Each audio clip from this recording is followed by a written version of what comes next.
Hello and welcome to Infamous, the audio podcast. This is Brandon, or Mutilus, on the forum.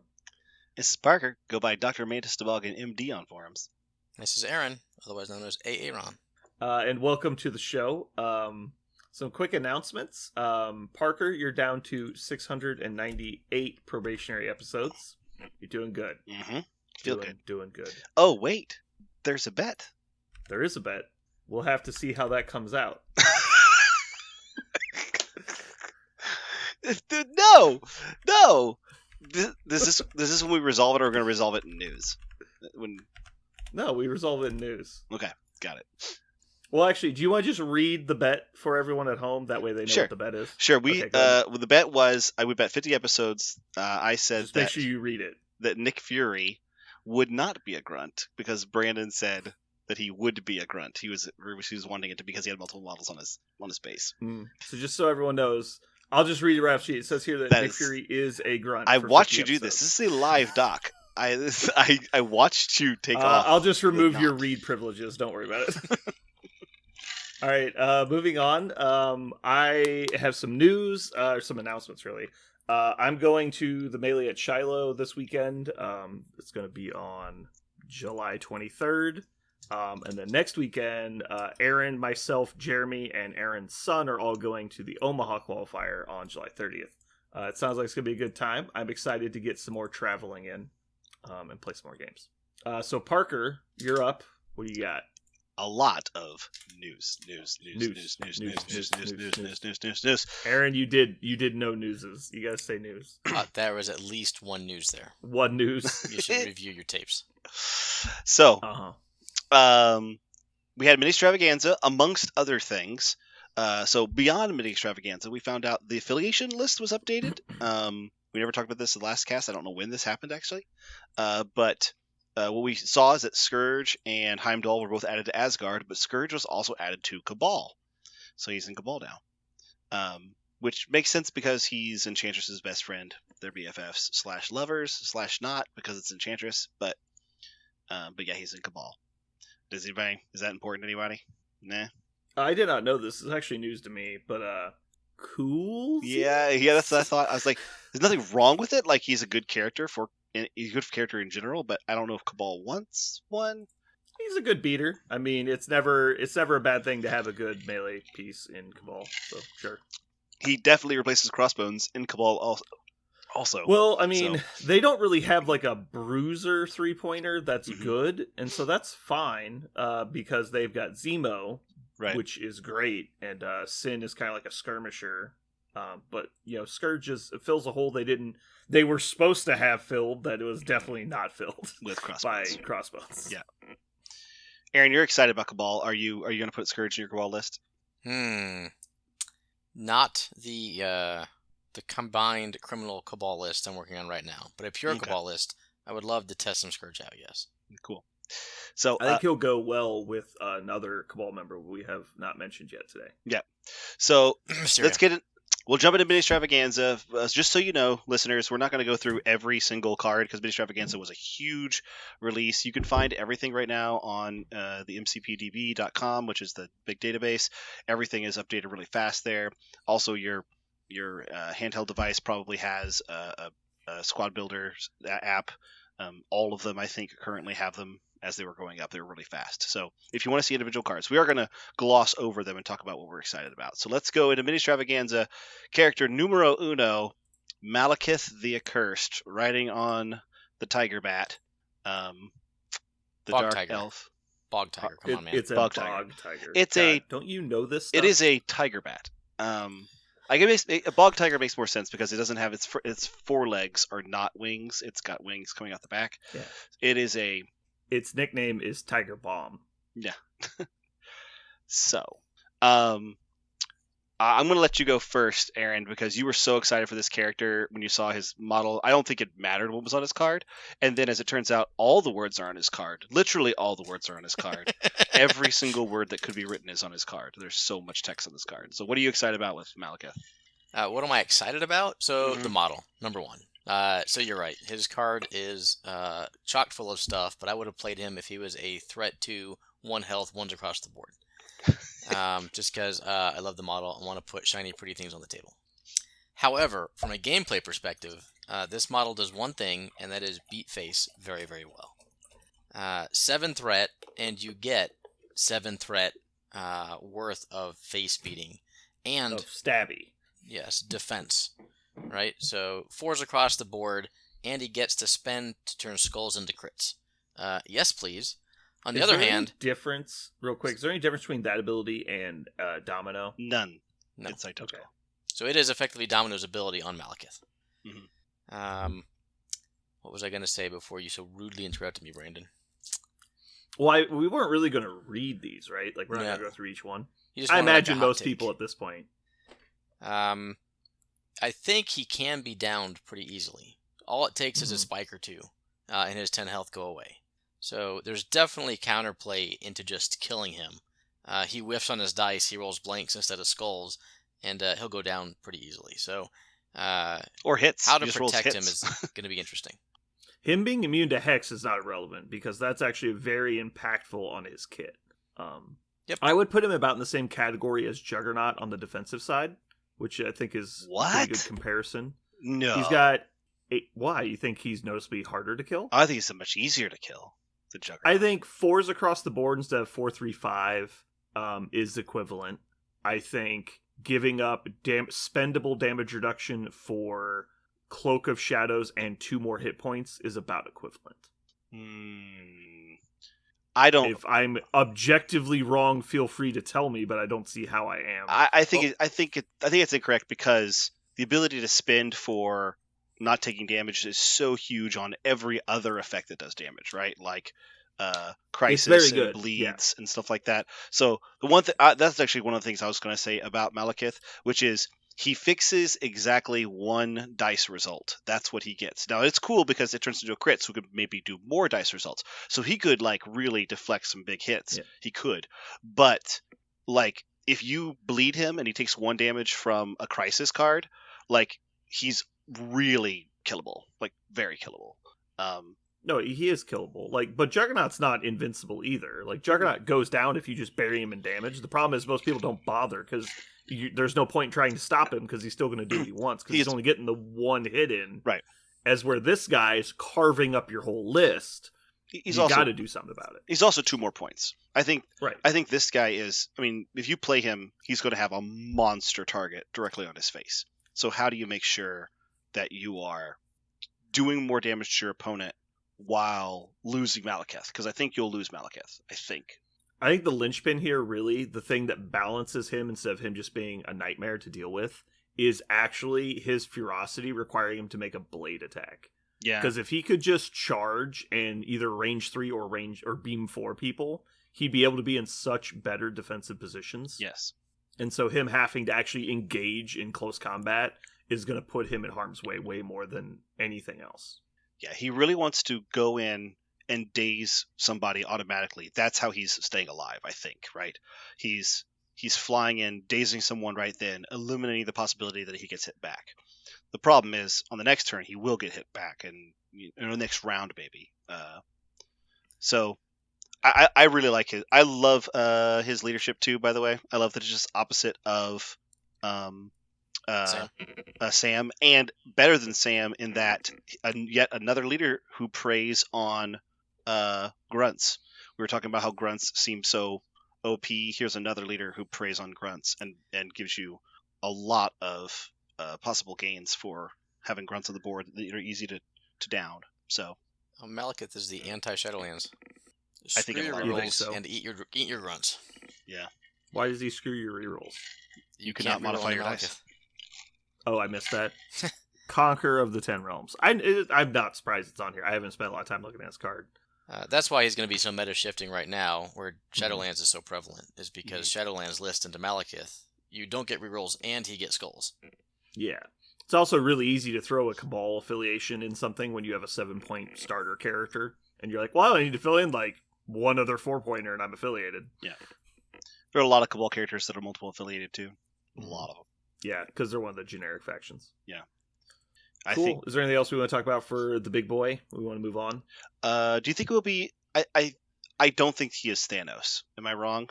No, I don't think he's the gonna only be- reason Thanos was Thanos is because he had so much control. Right. Not having the problem was he was like an 11 out of 10 controller, Right. which alters the game to a different like level. Mhm. And so like Thanos is not important for his attrition work at all. Right. Like he's good at it. But... You're going to see Malekith everywhere when he comes out, just because he's such a Mhm. cool model. He actually is worth 7 points, but he's doing something that is very swingy. He'll have games where he murders people, and he'll have games when he gets murdered. Yeah. You'll have him eat a ricochet blast and just like fall down or something. Yep. Or like a Helios. So, I mean, he will be everywhere for 3 to 4 months, and then he'll probably go back to normal play. I don't think he's broken, but unlike Dormammu, he's actually worth his points. Yeah, he does feel definitely 7 points. He does come with 2 cards as well, the Black Bifrost and what we just found out just recently, Midnight Phantasmagoria. So we talked about control. Black Bifrost is a carbon copy of the oh my gosh, I'm just blanking on it from Defenders, and I'm just blanking on Pentagrams of Farla. And It's a worse copy. It's worse. Yeah, but- it's noticeably worse. because you take a damage to go through instead of a power. You say that, I don't know if it is always, because I don't know if in certain situations, I'd rather use my health as a resource rather than power as a resource. It costs the same, doesn't it? Is it free to go through? No, it only costs a damage to go through, not a power. Doesn't Farlock cost a power to go through? I think so. Not a I damage. believe it does. Yeah. I Here's- just missed that it didn't cost power to interact. No. Here's my secret tech with this card Yeah. that I think works, but I'm not sure. If you put a large base directly on a token, you cannot place within one of that token. Is that correct? That is very false. Okay, That would be true of objective tokens as well if that was the Yeah. case. then never mind. You have to have it's like 3 large bases to stop people from getting through it. Okay, I don't know why I thought that the large base would block an objective token. Now, I don't think that's actually that horrible of an idea if you're like, look, I've got Malekith and, Ghost Rider and whatever the cheapest large base is. I don't know. You just like put them in a little triangle around your Bifrost so they can't come towards you, but you can go towards them. That would be hilarious. I wasn't that cheesy, but yeah. Mm-hmm. Notably, Black Bifrost users that regenerate, it would make it functionally free. But I think anybody spending health to do it, I think health is better than power to go through this personally. Oh my goodness.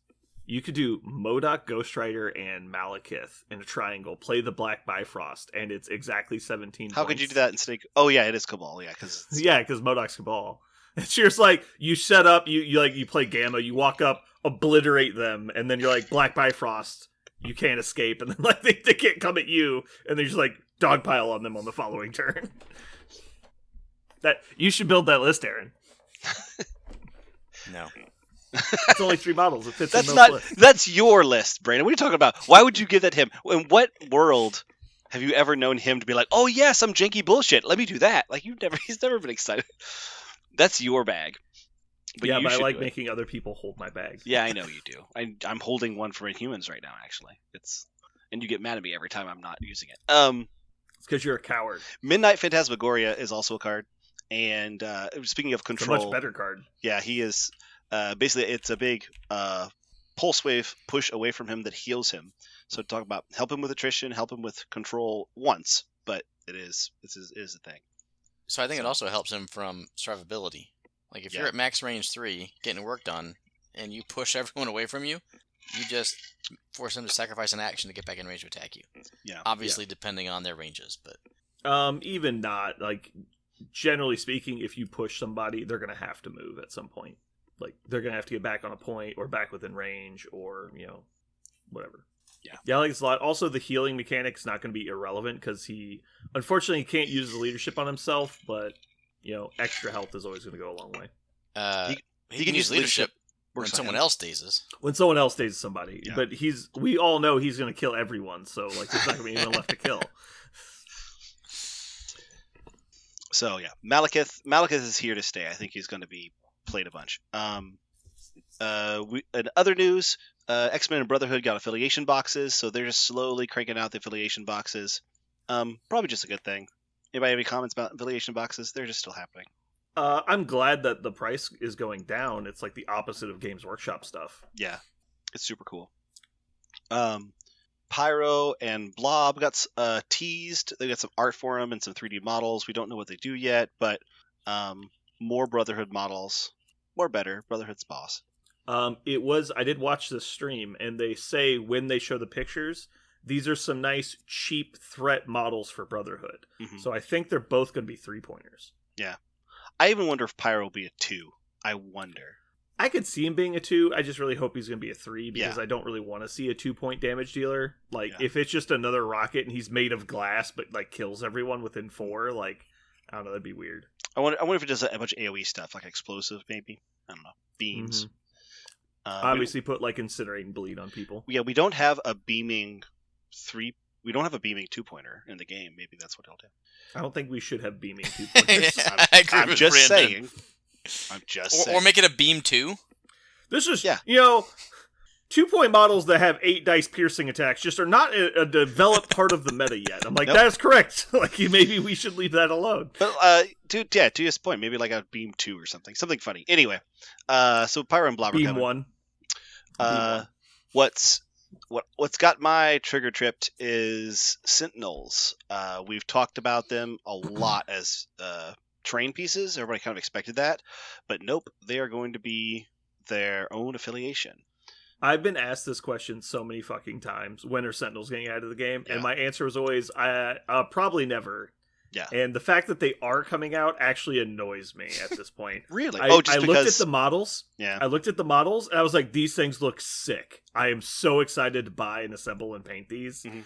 And then I was like, yeah, these are going to be so cool to build a list with. This is exactly my kind of thing. And I was like, oh, that means they're going to be dog shit. Like, that's the next step my brain took. It means they're just going to be hot fucking dog shit models. I have a feeling they're going to work a lot like IG-88, a la Star Wars X-Wing. Like, they're going to be like some sort of like linked consciousness or something like that. Like, they'll get better and when they're all up, but as you lose them, they get worse or something like that. I just have this feeling it's going to feel like that. Me. That would really surprise me. I do think they're going to encourage you to play all of them at once. Right. And so the Sentinels will not just be like, oh, I added a Sentinel to this list. Like, that's not going to be very common. The problem is, like, how do you balance 3 model lists? Well, you balance them individually, and it'll work out. Well, that's the point. It doesn't work out. Like, I've played, like, the Herp Derp Stomp list, and it doesn't work. Like, you can't just run all the expensive models and expect to do well. And it shouldn't, like, right? You shouldn't just be like, I took 3 6-pointers. What's wrong with that? It's like, well, you're going to lose on scenario because, you're supposed to. Like, that's how the game was designed. You're not supposed to be able to win with this. And that doesn't mean you can't. It's just going to be not good. I have a feeling. Either Go ahead. these 3 models are going to be fucking crazy bonkers or be very mediocre because scenario keeps them in check. I wonder if they'll be 5 points apiece. I know they're going to be really tall, and like big models, but I wonder if they'll be cheaper, and so you can actually play them in a smaller 5 modules. points. Yeah, I'm expecting like 5 points on the Mark IVs and 6 points on the Prime. Mhm. I expect them to basically be some combination of basically what Hulkbuster is, Right. like just a watered down Hulkbuster. One of the things that I got really excited about is I love X-Men fluff. I've read so much X-Men, and there are so many really cool Sentinels, like really awesome ones. So I don't know.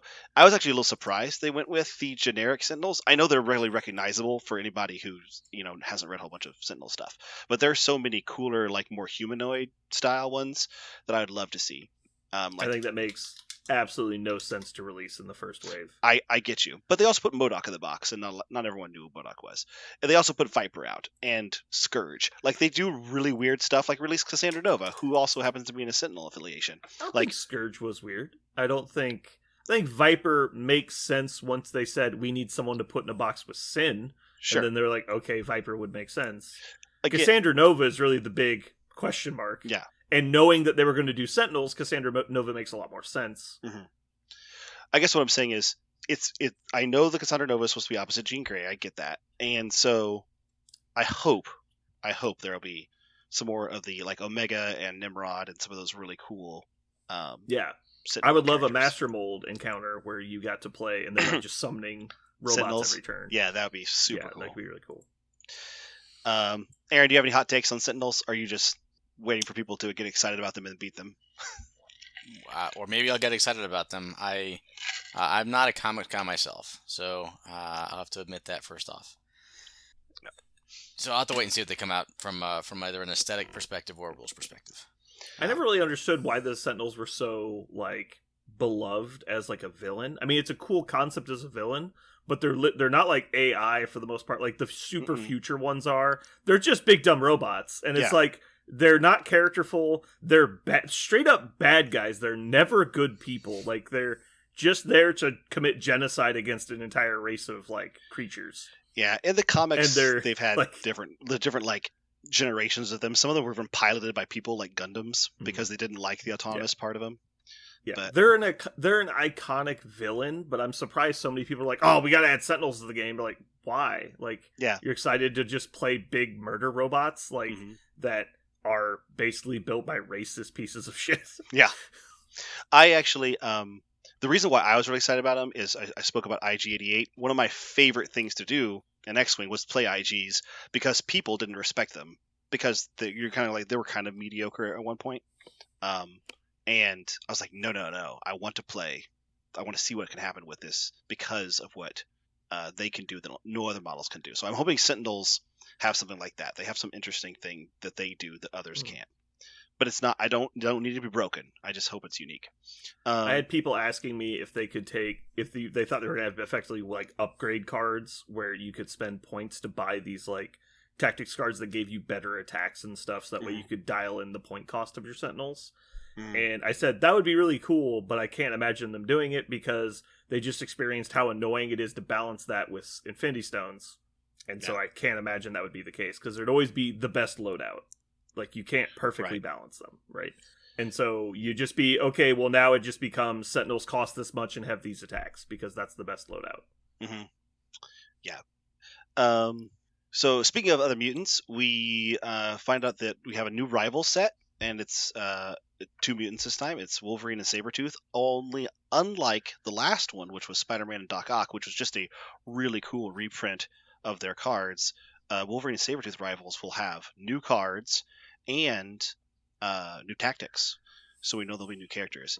Do we? I immediately got, this was one of my very first things I actually got spoiled, that I immediately kind of like, ugh, I have to buy a whole terrain thing to get these 2 models. Am I going to be mad that this thing is an extra $40 because it comes with a bunker I don't give a shit about? Oh, well, I'd be really surprised if it's going to be $80 for the 2 of them. I think it'll be like $60, which is not ridiculous for 2 models. It's expensive, but it's not crazy. I'm annoyed that they didn't finish up the core set stuff first. Or at least do some more. Like, why didn't we get Ultron and Iron Man? Like, people have been wanting a new Iron Man model forever.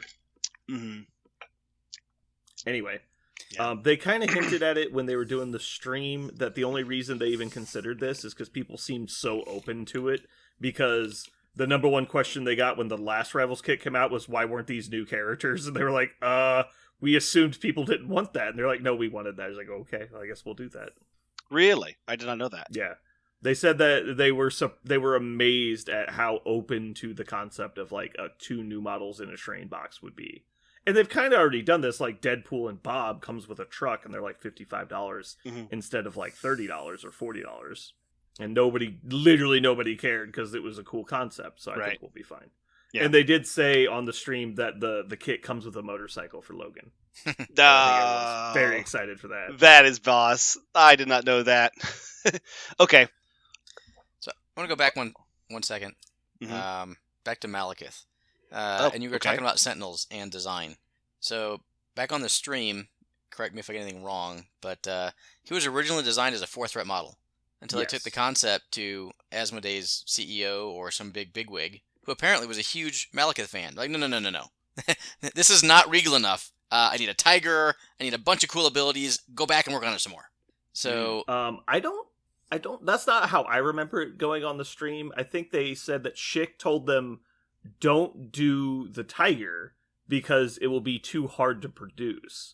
And then he sat down with the art guy, Dallas did, and then like Schick had to go to an off-site meeting, and when he came back, all the new drawings were him on the tiger, and he's like, God damn it! Like, I told you not to do the tiger. That's what I remember, but they might have also said that the guy he sat down with was the Asmodee dude. I didn't think the Asmodee had much creative control, but... Anyway, so I have to go back and listen to the stream, see exactly what he said. But it just is interesting that we think that the devs are making decisions purely from a game design standpoint. That is probably 100% not accurate all the time. Yeah. Right. So Sentinels may be super overpowered because someone's like, Sentinels! Do this. Or the opposite. I think from a creative concept, they don't give a shit about game balance. And then once they get to game balance, they do the best they can. Yeah. They want I think we talked about this many times. I liked this game. I got into this game not because it would be an awesome competitive experience, but because I recognized that the characters felt like the characters I knew. Like, this character feels like this character. I want to play it. Speaking of that, it's the transition. Finally, a Captain America that feels like Captain America. I want Captain America to sock Hitler in the jaw. I don't want him to stand there and protect You mean a Bucky. tyrant? Or any tyrant. I don't care how many tyrants. Maybe even 200 I'm just pointing out the tyrants. fact that they chickened out of putting the word Hitler on the card. Yeah. I am so excited that this is a go beat ass Captain America. So, spoiler alert, everybody. There's a new Steve Rogers in town, and he is he's a fighting type guy. Yeah, I'm a little surprised that he wasn't a leader of S.H.I.E.L.D., but it's what it is. I think he's going to be fun. I love that he just does everything. He's just like, oh, you want to defend? I'll defend. Oh, you want me to move? I'll move. Oh, you want me to modify dice? I'll modify dice. I just love that he does. There's nothing that he doesn't do. If he has the power, he'll do it all, which is super cool. Yeah. All right. What's next? So, Howling Commandos. We know what Howling Commandos are. They are not grunts. So Disagree. They place after deployment. They're clearly grunts. They do not activate with other characters. They are not grunts. They are the very first model that is 3 guys all on one base, and they're just a model. So not all grunts. Right, I've reduced your probationary episodes under protest. Thank you. But I'm now going to select the new secret word you're not allowed to say. Okay. And you've said it in the last few sentences, so good luck. Is it Nick Fury and the Howling Commandos? Oh, we got it! Oh, no! No, it's just Nick Fury. Oh, God, no. Please don't do that. Please don't do that. There's so many characters fine. named. Okay. I'll give you a choice. You can either lose the bet or not be able to say Nick Fury forever.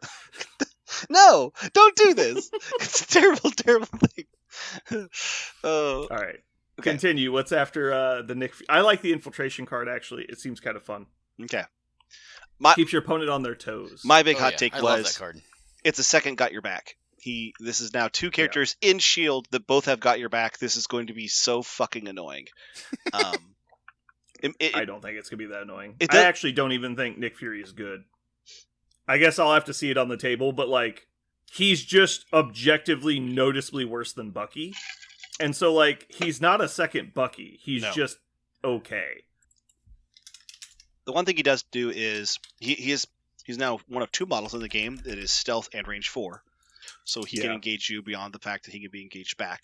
That's not nothing. People also would take Domino just to incinerate. And he does that as well. Yep. Also, his spender is similar to Bucky's. Not precisely as good because prototype weapons is not as good as his machine gun. But on a wild, he does just immediately do a prototype weapon attack. So I think he's actually very comparable to Bucky. He has Medusa's move as opposed to Bucky just moves himself. He can move others too. You said he's just worse than Bucky. I think he's very similar to Bucky. He's similar, but yeah, I think him and Bucky will be strapped to my S.H.I.E.L.D. team, and I don't know when anyone's going to be excited to hurt them. I just don't. I think I'm on the infiltrations bandwagon. I really think that card is not broken overpowered, but super interesting and fun. Mm-hmm. I love being able to place someone anywhere on the board I want turn 1, and my opponent having no idea where they're going to show up at. Yeah, it's also not a shield card. So if you want to do cool things with infiltration and other factions, you can. put it. I love that they learned from the Mr. Sinister cloning Vanks, and they gain power even though they're not in play. Mm-hmm. That's really cool. I also think it's interesting that you actually know where he's going to show up before the end of the turn. If the last character who's activating is the one who puts out the flare, then your opponent can't react to it. But if for some reason you wanted to react to it, you could maybe make a situation in which you had to. Or if you were playing, if for some reason your opponent had a lot of extra models to activate after you put out the flare, then maybe you could set up a situation where he would be in a pickle whenever he landed. But I think it's cool that you actually have to do it during an activation. This is just a huge spoiler for the next tactics card to come out, which is going to be a Deadpool tactics card that says Wind Advisory, and if your opponent has a flare token in play, it just removes it. It's going to be amazing. He does have a bunch of cards that counter random single things, so it's fun. Yes! Yeah. Well, I mean, that's basically all Deadpool does anyway. Yeah. Speaking of deck tactics card, we also found out that the Human Torch, the Bionic version anyway, is going to get a tactics card. We know what the art is. We don't know what it does yet. And then we finally have Hydra. So Hydra's got a bunch of stuff. Bunches and bunches. But we'll start with Red Skull, the master of Hydra. I did a bunch of digging, by the way, because I don't know a lot about Hydra's origins. Red Skull did not start Hydra. Strucker did, actually. Yeah. So, a little bit, even though he's the master of Hydra, at least his title in this game, Strucker is very much the founder. Well, I mean, you can be the master of something you didn't create. That's true. So, go on, guys. What do you think about Red Skull, Master of Hydra? I'm gonna ask Aaron first. Aaron, what do you think? I think he's really good, quasi-broken, just as a random hot take. Yeah. Really? Now, I will caveat that by saying I think the devs have done a great job over the course of the game playtesting stuff to make sure it's not stupid broken, or at least doing their best to playtest it. So that's probably too aggressive of a hot take, but he is really, really good. I do think he's really, really good as well. And now, that being said, I think the effectiveness of a 6-die attack without a huge amount of dice mods is very curved. I don't think he's... Like, if that was busted, then Angela would be the best model in the game. So, well, a lot of 6-dice attackers are not actually that impressive. He does get to count blanks, though, for 2. Yeah, but he has a lot of things to spend power on as well. Right. Leviathan armor is really cool. I have a question, actually. Wait, he doesn't have a lot of spend things powers on. He does not. No. Well, I mean, he has a lot of tactics cards to spend power on. There you go. Right. Yeah, we'll get to those later. Okay. Aaron, I have a question. 86. You grunt more than I grunt, so does cut off one head mean that you get to activate the Hydra Trooper? So that's a question for the forums. The answer is almost undoubtedly yes. Yeah. Okay. Because they share an activation. They share a turn. They share an activation. When you nominate the parent to activate, the grunt activates before the parent does. So the way this makes sense is you nominate Red Skull. And then the grunt appears and is staggered. So the game mechanic they're trying to do, and I realize why it's worded the way it is to make it hit the rules triggers, which I commend them on. But what they're trying to do is to make sure that the Hydra Troopers can come in and not get their super action, which we can go over in a little bit. And I think what they probably could have just said here is just finish the last sentence with they gain a stagger token and immediately activate. They should have just added that line, and it would, even if it's unnecessary, they've done that before to just make it super clear that there's, like, who knows what happens when the rules forum gets involved and all of a sudden they don't get to activate, and you're like, great. Yes. So yeah, his troopers are different because they do not start on the game board, I believe. Why do they not? Because they specifically say they never deploy except for the cut off the head superpower. Oh yeah, this character cannot be included in rosters and otherwise can only be put into play as a result of cut off the head. Interesting. So very different grunt mechanics. I mean, they spawn on the first turn, so they'll still get to move once, but that is weird. But they also can't pick up extracts, so it really doesn't matter. But they notably can't move twice to immediately start contesting secures, right? That's interesting. They don't contest secures, do they? Yes, they do. They do. That's what they do. What? They Hydra Troopers contest secures, not extracts. They are the backwards. However, they only move short. So there are only a few secures in the game. Are the D's right? D's. I thought it was a generic grunt rule they couldn't contest. No, it's a specific rule to every grunt. Yep. You're right. They're not getting to the center. They can probably get to a B. I'd have to look at it. They can definitely get to E's, F's. You can get to a B, I'm pretty sure. Yeah, especially if they place within one of him and then move short. Or D's, right? Yep. D's, they can get to D's. Actually, you know what? They'd be pretty close to getting to the middle. Because he's a medium off the deployment edge. They're placing within one on a medium, moving short on a medium. They might contest the middle. Oh, is he on a medium base? Yeah, because you got the lightning and everything. Yeah, he's on a bigger base, yeah. We have to look at it, but okay, you're right. It's going to be close. He could be short. That's like the most annoying thing about this game, honestly, is like when new stuff comes out, you're like, does the geometry work? And there's like no easy way to just check the math. Like, I guess we could look up the ranges and everything in inches and then just do the math, but that's annoying. Or just proxy it out, be easy. Proxying out is way easier. Yeah. But they're worth at least 1 point of his threat, if not 1.5. Grunts are really, really good in general. Grunts are dumb, yeah. Mm-hmm. The fact that this guy comes in automatically is super good. 6 dice gainer with Corvus's ability. I mean, that's just nuts. For 2, it's discounted. I know, right? Yeah. And he automatically can gain that 2 by taking a damage. If he's for some reason totally empty, he can take a damage to empower his gauntlets. And Mordo says, "How about you roll 8 dice instead?" No, oh my god! You cannot, Parker. You cannot do that. Why not? Because his gauntlet costs a power to activate, right? Oh no! I thought it costs a power to use his gauntlet, his split strike. No. He gets one. Okay, I thought it cost 1. Well, there you go. Yeah. So this character screams yes, but he doesn't have.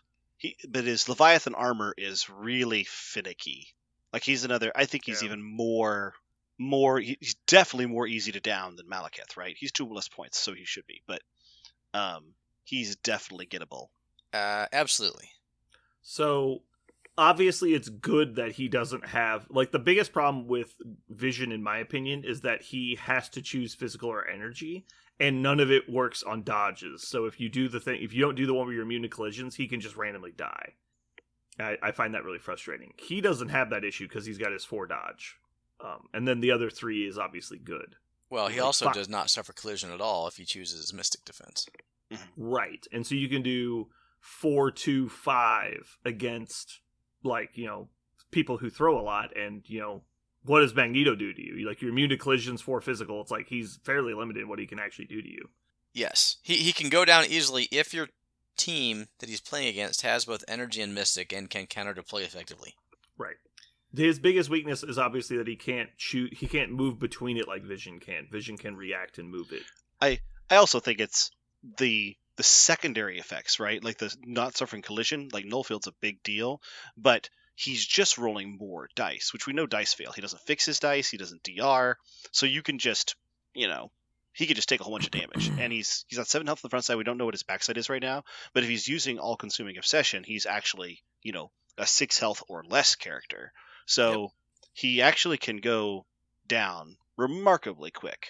There's nothing. So what I was talking with some people earlier today in the Discord channel is I think you play his tactics card and you basically just dare your opponent to attack you to give you more power, which we should probably move to. We've pretty much covered what he does. Yep. So Occult Research is his first tactics card. It's a cool one. If he gets all the way up to 10 power, he does a big stagger explosion, which is indiscriminate. It's including him and everybody else within range 2, and then he always can do an extra action for the rest of the game. Yes, so the turn he plays it, he's basically going to net 0 actions, and then every turn after he'll net 1. Yes, that being said, though, he could just run at people and stagger the whole group of them, which is pretty cute. So, yeah, again, playing against that, I want to see how you're going to pull that off, because he plays it during the power phase, not his activation. Correct. So you've got to end the round within 2 of all of my people. I know what you're trying to do. There's no way I'm letting you do that. Well, so my thought is I can activate Red Skull, and we're playing like a close-knit area scenario like Gamma or Researcher or something like that. So you're probably forced to put a couple people in the middle anyway. I can go in with him, maybe off of triggering the rush off of his gauntlets to advance, or just moving up and punching somebody, and trying to daze 1 or 2 people that turn anyway. and then on the following turn, after you punch back into me, I'm gonna have 10 power. Play it in the power phase, stagger 2 or 3 people because you had to clean me up, and then that turn I have 2 activations still. Well, that's so turn it's really 4. hard. That's turn 4, though, right? Like that could be turn 2 if they're dazing him. How are you so moving? How are you moving Red Skull? That he has starts with 1. He has no action economy. He doesn't. So how are you moving up in the game? Characters? I can play Lockjaw and Cabal or Hydra. Like I can get him wherever the fuck I want to. Like it's just a question of how hard are you trying. Yeah. But so anyway, he starts with 1. He can get 2 more, so we're up to 3. He's going to attack once probably. That gives him 4. Then he has 6 remaining hit points. That already gets him to 10 before power up on the next turn. You could do it on turn 2 if your opponent attacks you, which is why I think a smart player will not attack him on early turns to allow him to play the card. Which means if that's the way they're playing it, he's effectively immortal, and you just push the gas as hard as it goes and see what happens. So you put your opponent in a bad spot where they have to let him do whatever he wants, or let you play occult research. So I think that's great, unless they have 1 throw. In which case you're like, here, you can just die over here. Or better yet, throw him back towards his own team. You want to activate, you want to play your card, stagger your own team, and then you can have extra actions. Well, that's assuming I can't move the other characters either. Yeah, it's obviously right, yes. It's a combined player game, so we're both going to do our best to leverage it. Yeah. But if I have him on the energy side, he can't be advanced or pushed. So there's also something to be said about like stagger tokens are strong, yes, but I losing 1 action, that happens a lot in games where I'm just like, oh, you moved me, so now I have to spend 1 action to move back, but I didn't lose the game. I didn't attack that. Oh, no hits. I guess that was functionally a stagger token that game, that round. So like, I don't think I don't value the stagger token that much. I value the extra action and how many turns are you actually going to get the additional action. I want to be Thanos for a while, and he doesn't last like Thanos lasts. So even if it's late enough in the game or early enough in the game where you're getting the double activation, is he living while you're doing all those additional activations? I don't think so. I don't know when a cult probably not. He's definitely on borrowed time once he gets to the backside. Yeah. So I don't know when a but cult having research... 3 actions, like he's getting a lot done at the same time. I think occult research is going to be a real niche card that sometimes is going to go off and feel great, and most of the time I think it's going to feel meh. I think you play it for the threat of having it more than you play for the actual effect. Anyway, let's cover the Hydra Grunts a little bit more and then move on. Do you guys like the Hydra Assault function where they can basically kill themselves to get a better attack? Yes. I think it's super cool. I think it's...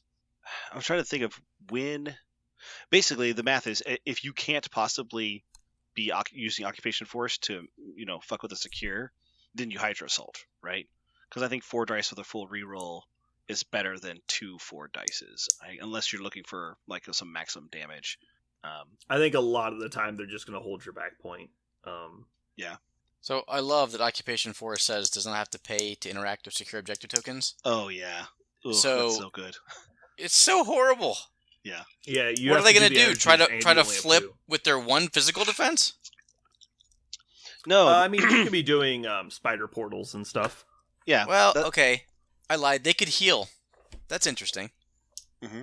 So they could. Extremists. Yeah, I was thinking of just in terms of the pay to flips and their horrible defenses, but you're right. Yeah. They could also teleport through the incursions. Mm-hmm. And who the fuck cares if they take it? They have 3 health too. Sword base also, it's just a straight die roll. I was gonna say sword base is where I thought was awesome. Just a little guy you don't give a shit about, constantly trying the sword base. I was under the impression that grunts in general cannot contest secures. Nope, that's a rule on each card. Yeah, I'm just gonna read it again. It just so happened that both of the grunts that were currently in the game had identical rules. All right, so moving on, let's do Victory Assured. We got to get through these. We're taking way too long on these. It's an attack. Meh. You can do damage to buff it. I don't want it. That's my personal opinion. It's a potential 11 dice beam. If you accidentally kill somebody, he's then stunned, and we've already talked about how much he wants his power. Mm. I mean, it's No, kind of an all-in play. He's going to get dazed immediately. Yeah. I think the stunned is irrelevant. The fact that you can 11 dice beam on command. Ugh. I think this is kind of the argument of like, okay, I'm on the backside now and I've played occult research. What do you do? It's like, victory assured, die, motherfucker. Like, Okay. Maybe I'm totally wrong. I don't know if I would trade I don't 5. think it's good. I don't know if I'd trade 5 health for that beam. I don't think I would, but Probably not. I mean, you could just immediately play patch up and just ignore it. Like 11 dice beam, and then like my friend next to me just says immediate patch up during the same turn. So for 2 tactics card, 5 power on somebody there's so many conditions I have to meet to make this happen and not care. This seems like... How about the fact that Goldberg. Red Skull needs 0 power to do an 11 dice beam? I don't want to spend 5 health on it. I don't want to spend 5 health. I don't care if you want to spend 5 health on it. Somebody will. So here's my quick 2 cents. Just played a game. It was a Bravo secure. I ended up winning one of the sides of the Bravo, and that ended up winning the game for me. So if you can KO 2 characters with this beam by sacrificing Schmidt's health, you do it. You're like, I just killed you 2 characters. I only have 1 health left, but there's no one around me. I win the game. And that's literally what the card says, victory assured. No, it's not, because we know 11 dice blank out all the time. Like, could you imagine how much dice your opponent functionally got to roll against you if it's just do 5 health to Schmidt?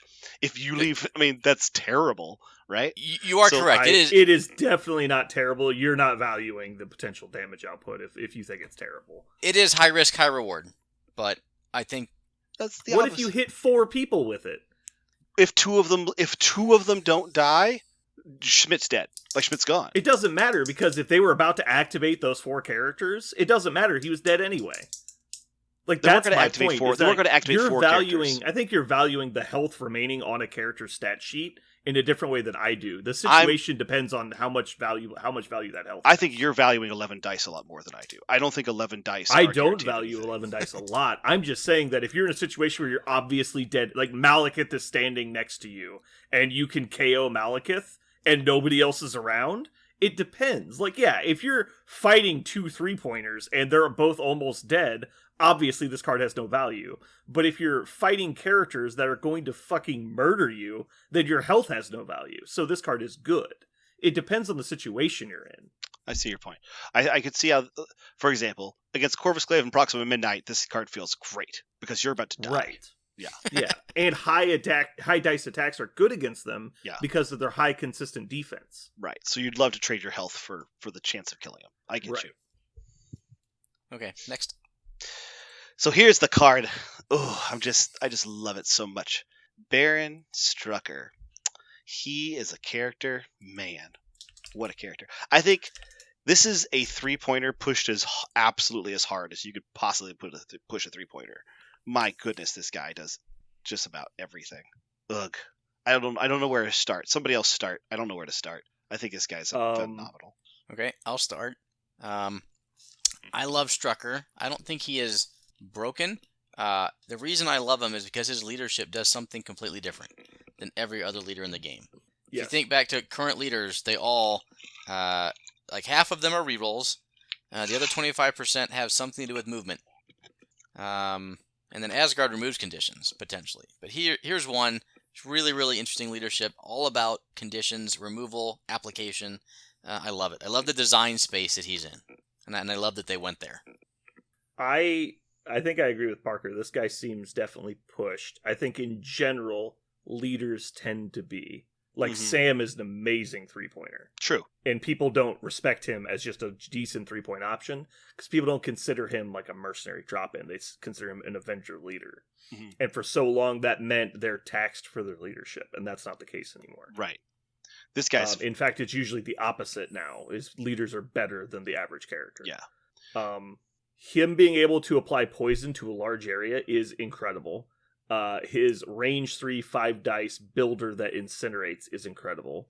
His the world is mine is whatever. It's an okay spender. His leadership is great. Arrogance is hilarious. Arrogance wonderful. It's okay. Well, it just turns any attack he wants into Dormammu, right? No, it turns the attack and the defense roll into Count Skulls. For each different character. It doesn't say or when defending. It says when defending. I read it as both players count skulls. Yes, everyone read it wrong. Yeah. Okay. So everyone counts skulls, which is cute, That's funny. but hilarious. Healing factor is fine, and then strategic genius. He has strategic genius. 2 3-point strategic genius characters in Hydra is going to be awesome. I was like Zemo, and I everybody knows Zemo is my boy. I love Zemo, but man, you put them next to each other. Are they both strategic geniuses? Have they already ruled? Yes, it's it the same does rule. not stack. So it doesn't stack. So you have 2 bubbles for it. Oh, I love Correct. that. Yeah. I love it. 2 bubbles on the board, re-rolling. Ugh. Love it so much. He has healing factor, so extraordinary healing works on him. He's hard. He's difficult to one-shot. He's got 4 physical defense. Oh man. 4-3-3 is getting a lot more common nowadays. Yeah, definitely a next. The only generation reason they leader. won't go 4 energy as a common stat is because of the pay to flips. I agree with you also, Aaron. My mind immediately went into my roster builder and just immediately started looking for every single character in the game that puts out a special condition and just like, oh, what can I do? What can I do? It's so cool. But the thing is, it's not about putting them out. It's about screwing with your opponent's plans. Like, I'm Right. going to incinerate you. Like, oh, really? Like, or I'm going to stun you. Yeah. In fact, I will make it my mission in life to put a stagger onto someone else through his leadership. So, does this mean you're playing Mayor Fisk and Terrigen Clouds in every Hydra roster? So that you can apply poison and stun to everyone and then pass yours back to their characters? Well, if they already have poison, they're not gaining it, right? Well, but it could be like, I'm activating on the side, it gets moved up. When he scores it, he puts it on me and I take the poison, and I just give the poison back to him.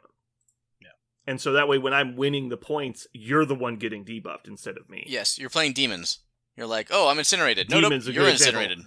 Demons with priority with Hydra is so annoying because like they get incinerated, give the incinerate to you. You weren't even on the point, and then you take incinerate damage. You're like, fuck. Also, things like characters like Hawkeye, who just are pretty standard. I'm going to apply special conditions. Now they're healing every time they attack. Like it's super cool. All those like special condition characters that used to be devalued because special conditions were just okay. Now in this faction they also basically have healing factor as long as they're attacking. Yeah, cool. I really like that. There's a lot of cool stuff that this faction. I haven't even opened the roster to build it. I just saw the card and went like, yes. I don't know what to do with it until September, but I like the space we're in. Yeah. September 9th is going to be a lot of fun. And I know we haven't mentioned it yet, but September 9th is the current scheduled release date for all this stuff. Yeah. For the Hydra Shield stuff.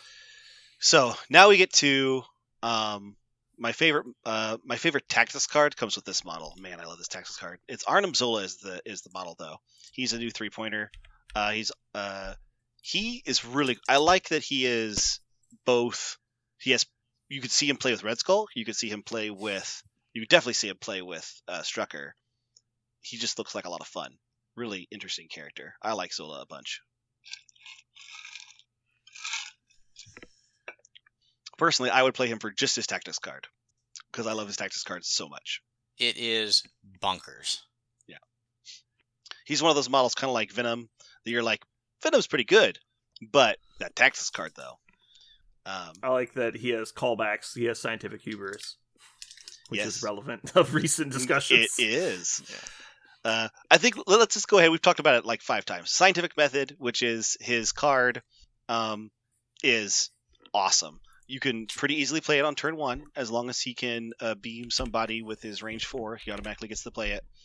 And then you automatically choose somebody else. It has to be value 3 or less within 3 of him. That character suffers 2. They gain a spender that's a 6 dice mystical that does extra damage when they roll skulls in their defense. And they also get extra defense dice unless your opponent pays 2. A la Enchantress or Mysterio or any of those others.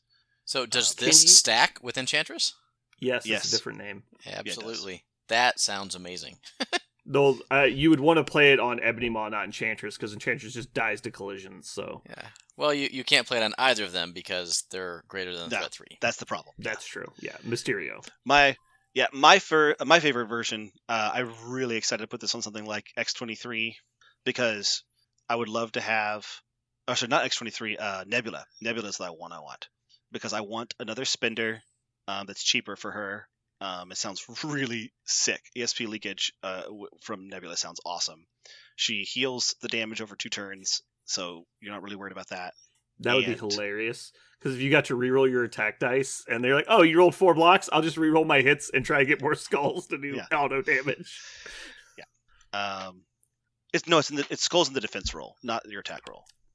Oh, it's in defense. Oh, okay. Yeah, that's my bad. But so I'm just confirming that I'm technically correct. You can play this on the Hydra Grunts. No, you cannot target grunts with tactics cards. Correct. I thought you could. No, nope. They cannot play tactics cards. You cannot target. They cannot be the sole target of a tactics card. Huh. They can benefit, like Gambit's Dark Pass. They can gain stealth from it, but they cannot be the specific target of a card. Like Deal with the Devil. They're not a target of the card. It says choose another allied character. That's threat 3. They're not a target. They may not be chosen. How about that? Okay. Well, if that's what it says, then that's fine. Does it say that? Let's go to the rules forums. No, I'm not going to the rules forums. I will go to the rule book. I got it open just a second. Why are you wanting to challenge this? What is the point of this? Obviously, I'm curious. I want to know if you can or not, because I think it's actually not it's dumb, right? Like, but I don't think it's a completely invalid option. No, I think it's completely invalid. Why would you do that? Because you have to pay 2 when you target them. Do the characters have point values? I don't think they do. No, they don't. I would argue that 0 is less than 3. It's dash, not they 0. don't. Yeah, they don't have a 0. So no, you can't target them. They don't have a threat. Nothingness is below 3. No, it's not. Nothingness is a negative symbol is not below the number 3. I disagree. Let's sort it alphabetically. See what happens. Okay, here's a question: do you value ESP leakage, the attack, or the +2 dice on defense more? Leakage is better. I disagree. I think they're both amazing. Although I want characters that can use them both. I also want characters that don't care about taking the damage, because that's why I want to put them on Healy characters. I don't think Laura X23 that is would like it very much, but Honey Badger would love this. Why would Laura not like this? She already has a spender that's amazing. I would pay 1 more power to also move medium. Now being able to choose the Mystic is not nothing. So I think you could like this on Laura. I think when you're playing Laura being a Mystic attack and effectively 5/5/5 defense. I mean 5/5/4, right? And she has 2. She's 2 Mystic. 5/5/4. I never played her. Okay, fine. 5/5/4. Aaron, you are incorrect. They can be the sole targets and chosen as tactics cards. They cannot be chosen as any target or of an allied team tactics card. So your enemy could choose them. Yeah. Yes. You cannot. You are correct. Absolutely correct. Okay. I think X23 could really like it, but I think for some reason it's fine on X23. I think it's fine. I also really like it on Honey Badger because it means that she might live a little bit longer. Also, she could finally have a spender because she always has tons of power. So Honey Badger would like it. Nebula would love it. Lizard's pretty stupid with it. What's that? Lizard is pretty stupid with it. Lizard would like it as well. He's already tanky. That just tells your opponent, just don't even bother. Yeah. Iron Man's really good with it. Yep. He reduces the damage from playing it on him. What? He can use Friday AI on his leakage. It's not an enemy effect. You would take 2 damage for getting hit. No, Iron Man just says if you would suffer damage. He's the only one. Oh, really? He reduces scenario damage by 1 to a minimum of 1. Even when they reprinted him? They didn't change that ability. Oh. It just says suffer damage. Brandon's right. Yeah. That's adorable. So yeah, he only suffers 1, not 2. He gets to Friday AI his ESP leakage, and he's already a survivable character, and they have to spend 2 to not give him 6 defense dice on physical. Mm-hmm. I think Iron Man would like it a lot. I agree. Like, there are lots of reasons to play this card on a lot of different people. Hulk would also like it, but it's not a legal target. Yeah. Sure. Oh, what about what's her name? Supergiant. I actually thought about Supergiant because if she fires her builder twice, she heals the damage, and it's not. She has power to use the spender all the time, right? And she's already super survivable against non-physical. She actually have a spender that does a lot of damage, but if you're playing her in here, you just pass off your debuffs and you heal an extra one. So you're healing 1 off of dealing damage to your spender. You're healing 1 off of passing off the debuff. Like, she's super hard to kill. The she's one thing effectively is, a 6/7, but she's already got a 5 dice Mystic attack. Is her builder? I don't know if you're super excited to get a 6 dice Like, Oh, this is way better than her builder if you don't need the you don't need the healing. yes. It gives her an actual spender. But you're going to get healing anyway. Am I wrong? But it's there if you need more healing. Like, she could heal 3 a turn now with this. Or, sorry, with the Hydra leadership. Yeah. She couldn't heal 3 a turn. Well, she could heal off her builder twice and then heal off of the leadership. If she has a status on her that she could then port to someone else, yes. Yeah. But Zola could give her one. With poison. Okay. Sure. Or you could give her bleed when she does whatever the other ability is. Yeah, I think heals everyone, gives them bleed, and they send that over to the enemy team. And there's so many reasons so many ways you could take Strucker. That's so exciting. Miss Marvel could do rerolls with it. That'd be cute. So she actually has 2 attacks instead of 1. She actually has a spender because she only has builders. You said Miss Marvel? Yeah, Miss Marvel. She only has builders. She has no spenders, and so this would give her a spender. And she rerolls against everybody smaller than her. She rerolls 3 dice, so it's this dice rerolling 3. It's pretty good. Yeah. I'm all tingly inside. Yeah, this card's good. I like that it's so good. You want to take Zola, and Zola's fine. I don't think there's anything wrong with Zola. No, we have to take Zola. Yeah. Oh boy, we have to take Zola. Fucking 9-foot tall asthmatic robot. Yeah. Now that card is restricted to Hydra, so he's not. Yeah, you have to play in Hydra. Yeah, a lot of theirs actually are. All right, there's one more tactics card, I think. Yeah, that was Scientific Method, right? Yes, Scientific Method. No, there's another tactics card. I thought we got them all. There's one that lets you... Inevitable Betrayal. There you go. I don't think we did this one yet. Oh, it's Hydra only reactive during the cleanup phase before victory points are scored. Oh, I love this one. Really? An allied Hydra character may spend 8 to play this card. Choose an enemy character within 2. That character is contesting the secure token. The chosen character counts as one of your characters contesting the secure tokens this round. This is exactly what we wanted Kingpin's leadership to go to. Mm-hmm. Man, this is game breaking. Like, what? Just play this on the person on the back point on Gamma, and you score 3 points. There you go. I was gonna say win, and it's that pay 8. Yeah, pay 8 power to score Gamma. That's what it is. The only downside is it has to be a Hydra character. Mm-hmm. That has 8 power within 2. I mean, there are a lot of conditions to meet. Well, here. if you had, there's a lot of characters that can get 8 power really fast. Like, Supergiant would be a good example. She's not Hydra. How is Supergiant getting to the back point of Gamma? And how is she not Hydra? She's not Hydra. It's still. called a double move. That's my point, is that you can't use it on her because she's not Hydra. Yeah.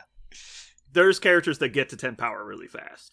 So I think that card could be used. I think 8 is a steep price to pay. It is a steep price, but if it was 4, how would you feel about it? It'd be like, fucking ban this card now before it starts ruining games. I think 4 would be kind of okay. 5 to 6 is probably more realistic. I don't even think I'd take it at 8, to be honest. One of the problems with it is you need exactly Gamma, right? Well, how else are you? I guess you could score 2. Oh, right. Sometimes. No, it's not in every scenario card. Yeah, I think it's precisely Gamma when you might see this work. Gamma, Researcher, maybe one of the double scorers, like the... How would it work on Researcher? They're contesting it. What do you mean? Secure objective tokens only. It's secure. Yeah, so it's the problem with things like Terrigen is if I have a character that can go that far to go get within 2 of my opponent, I could just contest it instead, and don't have to spend a tactics card and 8 power to make that happen. Well, but so let's say you're both on the point, right? Well, now you have 2 characters on the point, so you can win 2v1. That's true. Because you're not just canceling them; you're gaining them. But you would have to. So if your character has 8 power, can get on the point, and the other 2 characters standing there, then you can gain 2 victory points. But 8 power for 2 victory points, I'd rather play. Well, it's not just that you're getting the victory points, but they're potentially losing it. This could be like a 4 victory point swing fairly easily. I see that point. Yeah. The question I have to ask is that going to win you the game? If I think it might save the game, let you keep playing. True, but now you're going to be sitting next to 2 characters with 0 power. I would like to think that I could have better long-term game-altering decisions that I can make with those 8 power, or effects, rather.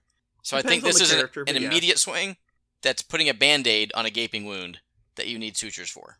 in most games that I would. I don't think you play this unless the scenario is right. And I think if you're putting this in your squad, you have a character that's intended to be playing it. Zemo, for example, if you never use his spender, can get a lot of power, and he can go across the fucking table and take a point that your opponent didn't think he could take. I will agree that there are situations where this could be useful. Yeah, I like this card a lot. The theme is on point, right? I love the theme. Yeah, I just think it's great. overcosted. All right, what's next, Parker? The next thing is that we know that Hydra gets some terrain that's also going to come with an encounter. So it's got a couple turrets and then a big ass tank, and the tank doubles as either a piece of terrain or if you put Red Skull on top, it's actually a full encounter. So there's going to be a crisis encounter around terrain. Ultimate encounter. Sorry, ultimate encounter. I'm sorry. Ultimate. I've never played one of these. I don't believe they actually exist. What? I don't You've think. Played one of these, oh, that's right. I did play. I played the Wakanda one. That's right. Yeah. Well, that's not an ultimate encounter. Okay, then I never played one. It's a narrative event. That was a narrative event. Cool. Maybe if you ever showed up to play games, that would not be the case. I play a lot of this game, and I don't think ultimate encounters actually exist. According to Jeremy, he's only played like 4 ever, and they're all like he's like a rape victim every time he talks about them. They're just terrible. He definitely does not enjoy them, and I don't know why. He just hates them. I think he and I would have similar feelings about them. I think I would. See, the problem is it's like a board game. You have to sit down and just like listen to the rules for 20 minutes, and then try and play it for the first time with zero experience, and you always lose. Yeah, because you don't know what you're doing. I would so much rather be playing a game. I think they're actually really entertaining, but yeah, you kind of need to play the game once to kind of get a feel for it. So usually what I recommend is people play as the heroes once, just as a crash course, just get through it really quickly, then play as the bad guy once, and then they'll enjoy it from then on. I think they're really entertaining. So far, I think the Ultron one is the best one to start with. The Hulk one is just silly. If you have people have low attention spans, just play the Hulk one, because it's just kill each other. And then beyond that, I think Magneto is the second hardest one to play, and Thanos is the hardest by far. So Hydra will have one. Cool. Yeah, Hydra will have one. And they've said that the whole point is that Red Skull just drives his tank over all the heroes. Yeah. That's how it works. Aaron, are you super excited to buy Hydra-based terrain so you have an ultimate encounter?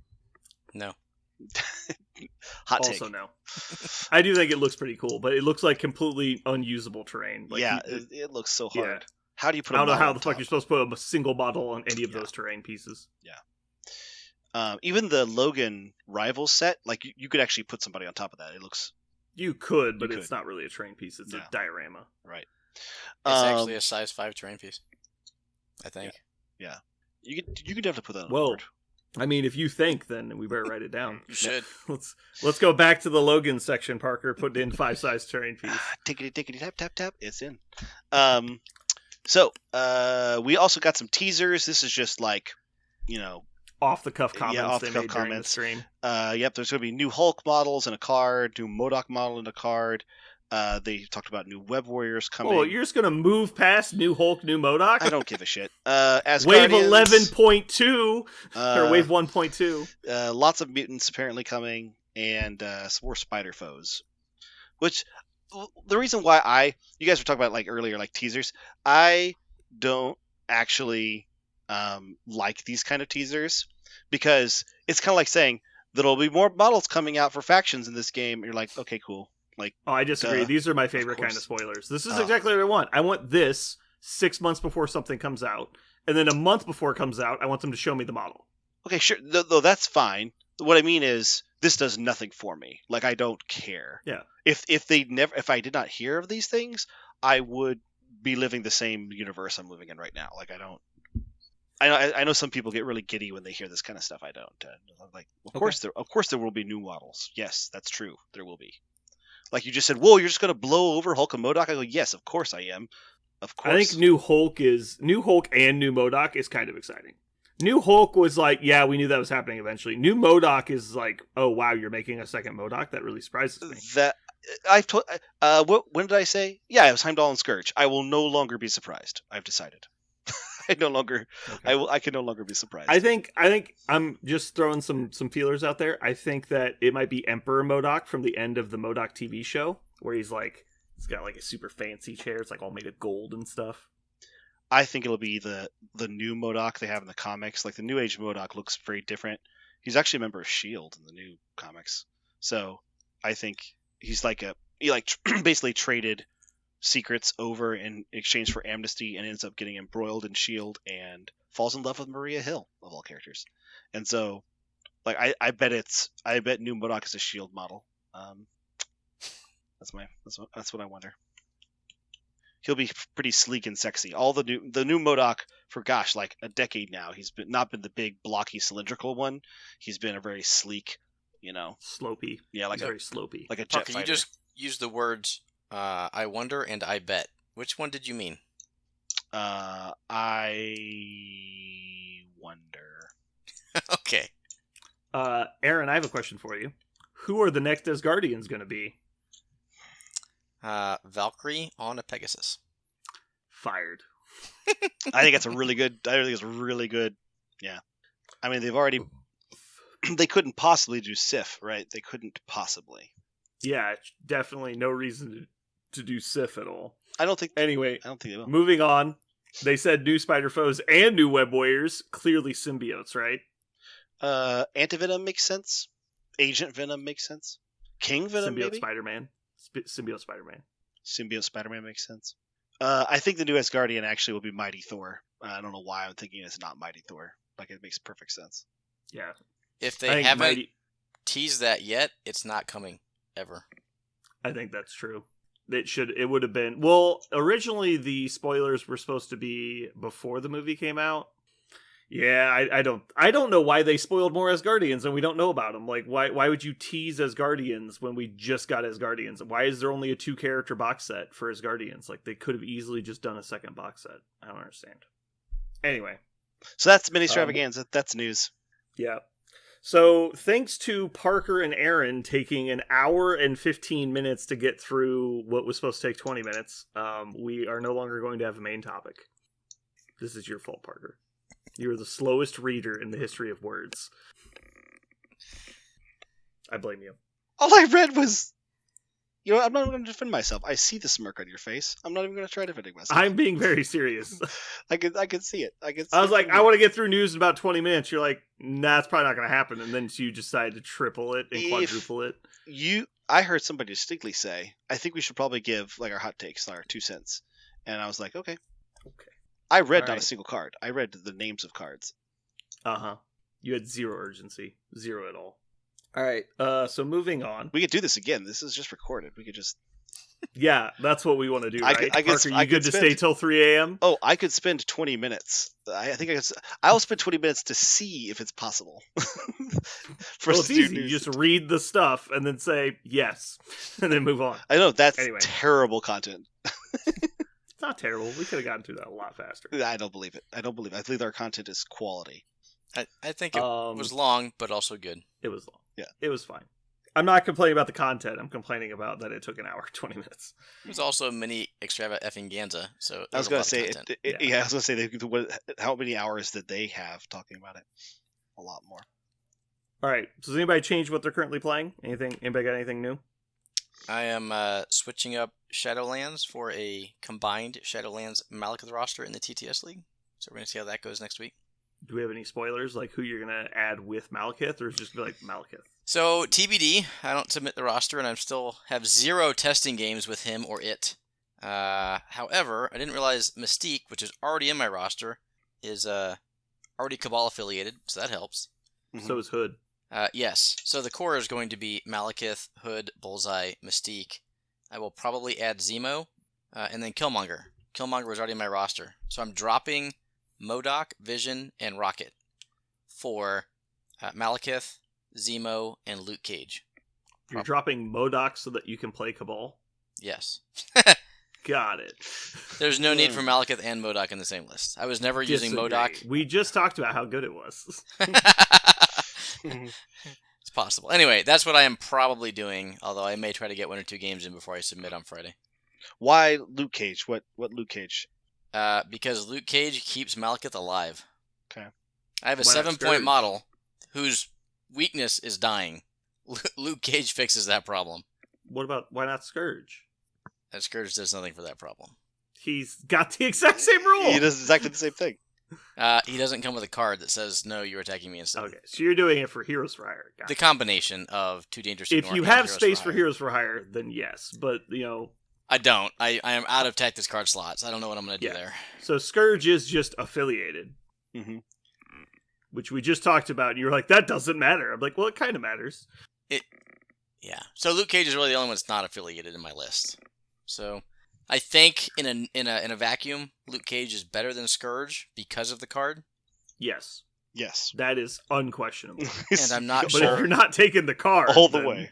Oh, no. Clearly taking the card. The only Okay. reason I would take Scourge is because he synergizes with Dark Reign, where Luke Cage doesn't. Okay. So you said you don't have room for cards because you've already selected your new card you're playing with? A version of them, yes. Okay. I'm just confirming that you have space for all the new Cabal cards that you're going to be adding. Barely, but yes. Because I have to change it up for Sacrifice, Smash, and Heroes for Hire, and Dark Reign, so I had to add those 4. Really, you think you need Smash? I think you need Smash, but Malekith has a Beam 4, and he's size 4. It seems almost too good to pass up. With good maybe. mobility. So you're right, you could charge Builder, and then Beam the World, and then Black Bifrost back. I mean, there's so many wild possible combinations. Having said this, I'm only playing Malekith if my opponent is playing Malekith. Otherwise, I'm going to continue to run the Shadowlands Train to death. Okay. I tried Scarlet Witch in Convocation instead of Ebony Maw. It's a very entertaining switch because you literally trade for the exact copy of the card that says a different character's name on it, and then swap the exact same 5-point characters, basically. The biggest difference I've seen is that Ebony Maw is more flexible and generates more power. That's really the question. Is do you want more power and more board control, or do you want more damage and more disruption? So you would say that Witch puts out more damage. I would definitely say Witch puts out more damage. Counting the skulls is a huge spike in damage, plus her spender is actually a killer, and Ebony Maw's spender is just like a decent 8 dice attack.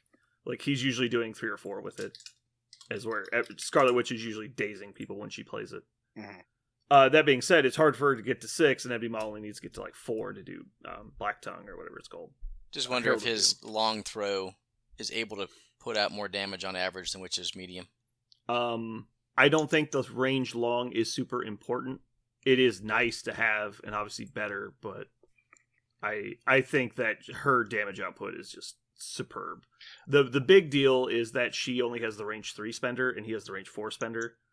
But really, it just comes down to he generates 3 a turn, and she only gets the 1, so she has to deal damage to get going. You have 2 characters in affiliation that can move her, and so you have plenty of mobility for her, so it's not really an issue.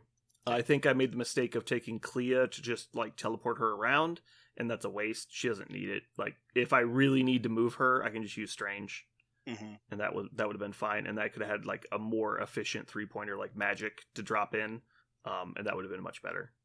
So I'll probably try it one more time with Scarlet Witch, and then I'll go back to Ebony Maw. I think he's slightly better. He's more consistent anyway, and I think that's what they need. Yeah, it's also the no throwing thing. One more way to stop the throw damage. It's pretty cool. Right. Well, I would actually argue she's better on defense in general. 6 defense dice is okay. 4 defense dice with skulls is about equivalent. It's close, but they can't spend the 2 to get through it, right? Right. So it's Ebony Maw is annoying, as where Scarlet Witch I think is good, but she's not consistent and she's costly. Mm-hmm. I think Maw is better early, and then his defense falls off a cliff as soon as the enemy has a bunch of power. Yeah. And so it just turns into they don't attack him early and they don't end up spending anything. Yep. Parker, do you have anything you want to talk about? Still playing the same stuff? Yeah, I'm playing Inhumans. I don't know if we talked about that in the last cast, but we never talked about the secret sauce list. Yeah. So this list has we're trying to find a reason to play Inhumans because I really like Black Bolt as a character. He was doing a lot of the things I like in the game. And so I really wanted an excuse to play Black Bolt, and Brandon and I sat down and really crunched a list together for like an hour and a half. It was really interesting. So the secret sauce of this list is actually Mr. Sinister. because I love Sinister. I think he's really cool. But when I tried to play him in his own faction, Cabal, it was very inconsistent to get his power that he needs to constantly be beaming to summon people. But Inhumans constantly give him exactly the amount of power he needs. He never really is worried about making sure he has the beam. So right now, I actually have not put him down while I'm playing it, because I also learned while playing Cabal that if you don't get the scenario you want, he is really hard to work. He is not a dueler. He doesn't want to be going 1-on-1 or 1-on-2. He likes to be in the middle of a scrum, making sure all of his stuff works. So I'm really excited to finally get a scrum on a random scenario rule, so I can put him down and see how he does. But one thing I've learned about Inhumans after playing a bunch is I did not value the networking power enough. I thought it was just worse than A-Force or Avengers or any of the other power-broking factions like Magneto, Brotherhood. I actually devalued it way too low, I think. It's really interesting to be able to constantly have exactly the amount of power you need. It could be better to just gain lots of power all the time, like some factions do. However, the one thing about Inhumans that I like is it's on demand. Any turn, any power goes anywhere, as long as you're within 3. So as long as you're not spreading out too far, the ability to decide with perfect knowledge what you need to do is the part that I really appreciated about it. Unlike with A-Force, you do damage to me, and so I have to put the power somewhere, and I have to, do this maybe at the beginning of the turn before I know how the end of the turn is going to look, or before you move me or throw me or damage or daze somebody. So a lot of things could happen after I put the power down. But with Inhumans, at the start of my turn, I know exactly where my power goes. It goes here, and then I'm always just surprised if I do a little bit extra damage. I've never felt like I moved the power away and screwed myself. In fact, it's quite the opposite. It's always been like, oh, a power got moved to Ghost Rider, now he can move long, or a power got moved to Medusa, now she could move somebody else, or a power got moved to Lockjaw, now he can, buff my damage and teleport somebody. Black Cat can now steal. Like it's been really interesting to always have perfect knowledge of where my power is, which is not what it says on the card. In the card, it says 0-sum gain of power, and you go, oh, that sounds bad. But perfect knowledge is pretty useful. I do think in the long game it is worse. The nice thing, though, is there's a lot of times you can power share. Let's say you've got Punisher who's got 1 power. You can steal power off somebody else, then use your Spec Ops training to move into range, do your gainer attack, and then when the other model goes to activate, take the power back. Right. And so I think there's a lot of times stuff like that happens. Like, well, Zemo wants to use his, reroll all my dice mechanics, so he can steal a power from somebody, spend the 2 and do that. Then his builder gets him a bunch of power back because he's now gotten a more efficient attack, then give it back to them on their turn. Yeah. And so there's times that happen where it's just a benefit because you're getting to share the power. Right. And the fact that you get to do it on every one of your turns. And like I said, it's very much a networking effect, which I really dig. In a lot of games, I've liked networking resources, that kind of thing. So far, I've really enjoyed Inhumans. Have you found the leadership better in the early game, which is what I would imagine, or has it been pretty effective throughout? I've seen it really effective throughout. The early game is really fun for things like Black Cat. So far, I've only played against single extracts, and so Black Cat just sits there, and my opponent goes, well, I guess this is a bad idea for me to try to go to get this extract. So that's really cool. It's kind of a boogeyman early, but later what happens is that it greases, like I said, it greases the wheels. It turns on things that you weren't expecting to get turned on. Like Medusa moving somebody where there's a big a scrum in the middle. They didn't expect that because Medusa didn't have enough power. My opponent will purposely not attack certain characters, right? Because they go, oh, I don't want to give that character power because they'll be able to use it for some cool thing. You're like, well, in 2 turns, that character will already have enough power because I'm just going to give him 2 power and eventually he'll have it. So I've noticed that my opponent, my second opponent was like, when did they get power for that? I go, over the past 3 turns, I've been giving this character 1 power each turn. And they're like, oh, huh. I was like, yeah. So now it happens. So this is a classic example of when your leadership is better than you think it is, and that's why Cyclops is terrible, because his leadership is worse than you think it is. Yes. You imagine a worthless ability that just had blank text, it's worse than that. Yeah. I've also, the native reroll feels a little bit like I'm playing Criminals all the time. I don't have as many attacks as I do in Criminals, but the constant rerolls for most of my characters feels good. Also, +1, like I've played Lockjaw every time so far, and the +1 damage dice happening constantly has also not been nothing. It turns on characters like you're like Black Cat, only has a 4 dice with Pierce. They're like, oh wait, it's a 5 dice with Pierce. So Black Cat actually dazed somebody. Like, it turns on support characters that normally are behind the curve in damage. It just puts them onto the curve in damage. So it's been pretty useful. Well, a lot of Inhuman characters have mediocre attacks, and so getting from mediocre to premium for very little investment is really nice. Yeah, it's been. I have been very impressed by Inhumans so far. I expected to feel like they're like kind of what I did with Cabal. I was really excited for Cabal, and then I tried them, and they're felt like a faceplant. But Inhumans have been the opposite. I've been really liking how they work, actually. Good. Yeah. How the turntables have rearranged themselves. So I feel like now Inhumans are slowly climbing up the ladder, because as characters are released, they interact well with their leadership and their other abilities. It's great. And then Asgard, who started at the very top, have just been like, they're walking over like a fucking vegetable slicer and just like cuts their feet out from under them every 3 weeks. Like, oh, this character got errated. This character got errated. This ruling came back in a negative way. This card got banned. This card got restricted. This card is now terrible. And like, It just like keeps cutting them down to a smaller and smaller size. It's and true. now Asgard have literally gone from the best to the worst affiliation. In my opinion. Asgard has felt like a Zeppelin, right? Just the Hindenburg. And the Inhumans are feeling kind of like a submarine. They're actually like slowly skating and gaining power as Are we just going to talk about 1940s travel technologies? Yes, this is my analogy. Yes. Okay. I don't know. I played 2 games with Asgard last week, and I had a hell of a fun time with Doom Prophecy Heimdall. That shit was fun. Oh, I think they're fine. Like, there's nothing in this game is unplayable. It's like, when I call something trash, I just mean it's 3% worse than the next thing, which should be obvious. Yeah, it is hard if you're new to this game and you hear somebody saying, "Oh man, they're so bad," and you're like, "Well, they're so bad" is so relative in this game. Yeah, that's very relative. All right, Parker, do you have a comic corner for us? Oh yeah.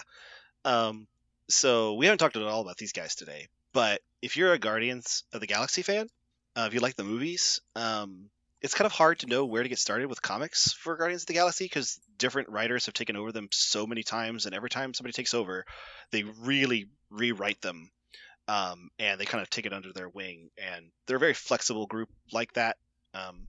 And so I would recommend, if you've never read a Guardians of the Galaxy comic before, quite recently, Al Ewing took them on, and you can get the graphic novels now. He did 3 volumes of graphic novels, but I think it was like, would that be like almost 30 issues?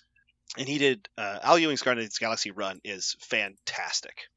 He does a really interesting job of setting up almost something that happened to the Avengers recently in the Avengers comics, which is the galaxy is having lots of situations all over the place, right? They're the Guardians of the Galaxy, but generally that means for most writers that they just go and protect Earth, right? Because the galaxy always wants to come and fight Earth, and so the Guardians always come to protect Earth. That's where they always end up.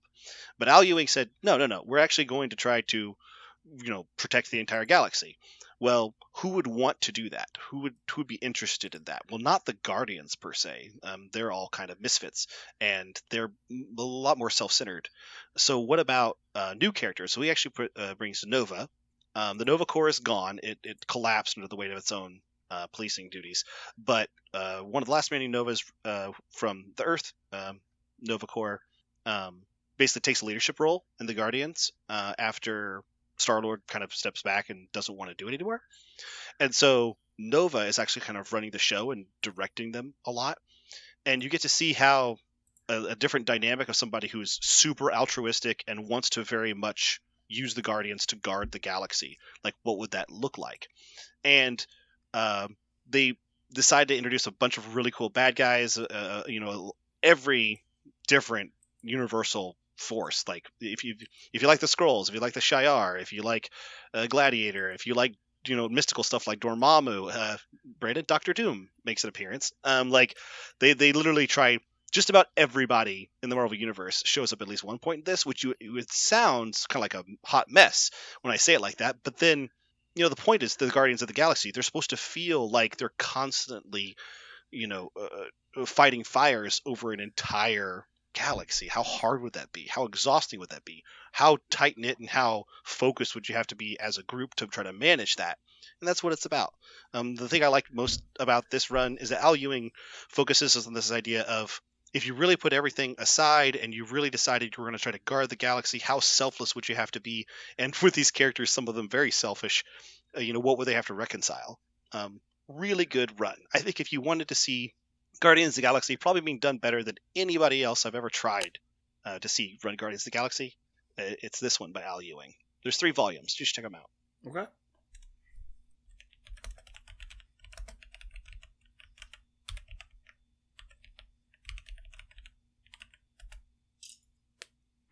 All right, well, I think that's going to wrap it up for us tonight. Thanks, you guys, for tuning in. Hopefully you guys enjoyed us reading over the cool spoilers we've gotten recently. This has been Brandon. And Dr. Mantis Toboggan, MD. And Aaron. And this has been the Gang's Podcast Extravaganza.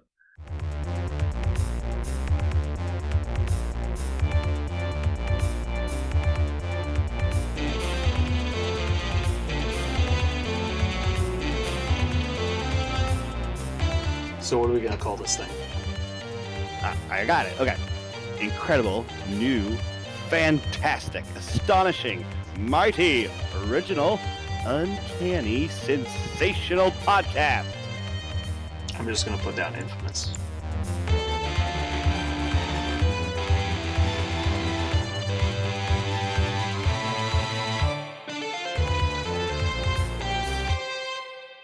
We did it. Yeah, buddy. Can I just All say, good. You say the word "we" all the time, and I really appreciate that, but really it's you did it. Because none of this would actually happen if you didn't sit down for, I don't know, some indeterminate, ridiculous amount of time every week to make sure all these things were like put together and then put on the internet in a way that makes sense on multiple platforms. It kind of blows my mind. The amount of attention and energy you give this is so much higher than my energy of activation. I think I would have made it like 2 casts, I think, if I had to do what you do every week, just so you know. So what you're saying is your podcast dues check is lost in the mail. Is that what you're saying? Yeah. Okay. Well, thank you. I'm glad you appreciate it. I do. It is, at this point, it's more repetition than work. So that's a good thing, I guess. Yeah. I want you to know, it's really cool. Just the other day, I think I called you while you were working on it, and we talked for like an hour while I was folding laundry, and Oh yeah, I was still not done. yeah, but that's what I'm saying. I was like, as I was folding laundry, I was like, this is laundry in my house is a super pain in the ass. It takes hours and hours and hours every week, but it's something I have to do, or else my children don't have clothes, and you're just putting this out, doing this for the community and because it's just effective and fun content creation. I think it's cool. I just think it's really cool that you dig deep for that every week. And like you said, I know sometimes it's not that hard, but it is cool that you do it. So you saying that got me in the mood to go check and see. I can't remember honestly how many different platforms we're on. Let's see. Podcast availability. We are on Apple Podcasts, Google Podcasts, Overcast, Amazon Music, Castbox, Pocket Cast, Radio Public, Stitcher, and Spotify. Oh, and Anchor. And some of our episodes are on YouTube, but not all of them. Mm-hmm.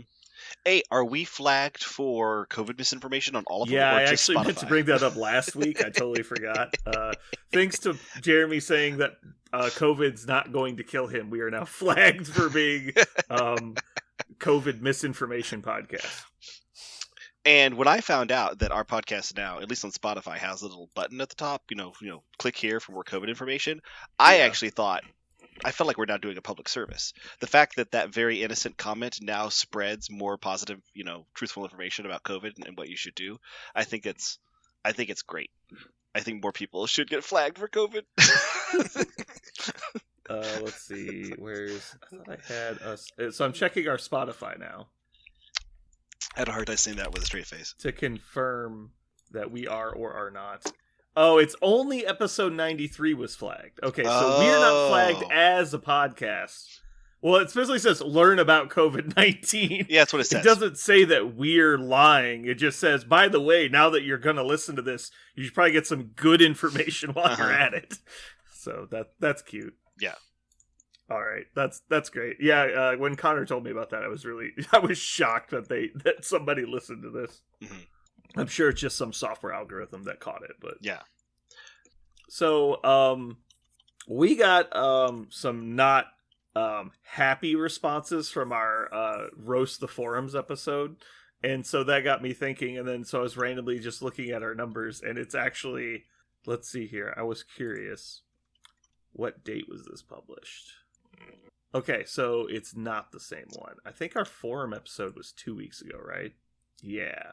So our follow-up to the forum episode was actually one of our most popular podcasts so far. Because people wanted to know if we would say anything after the giant splash we made. Yeah. What would come of this, they thought. Little did they know, not much. Nothing. This is pretty boring. we got him. Yeah, the week after the forum episode had tripled the plays of the week of the forum episode. Yeah, I'm not gonna lie. No bad press, right? No such thing.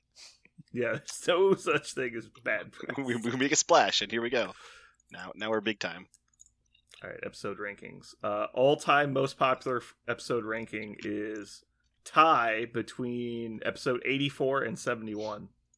Yeah, episode 84. If only there was a way to know what was on those episodes. We could make that happen again. Going to episode 84. 84 was What is Best? I think that was a rating episode. I think we talked about... Was that the Tactics card episode? I think that was... Probably? I think that was... My brain doesn't go back that far when I've been drinking.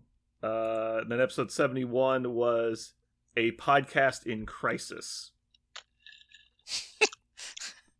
I think that's when we rated the crises. Uh-huh.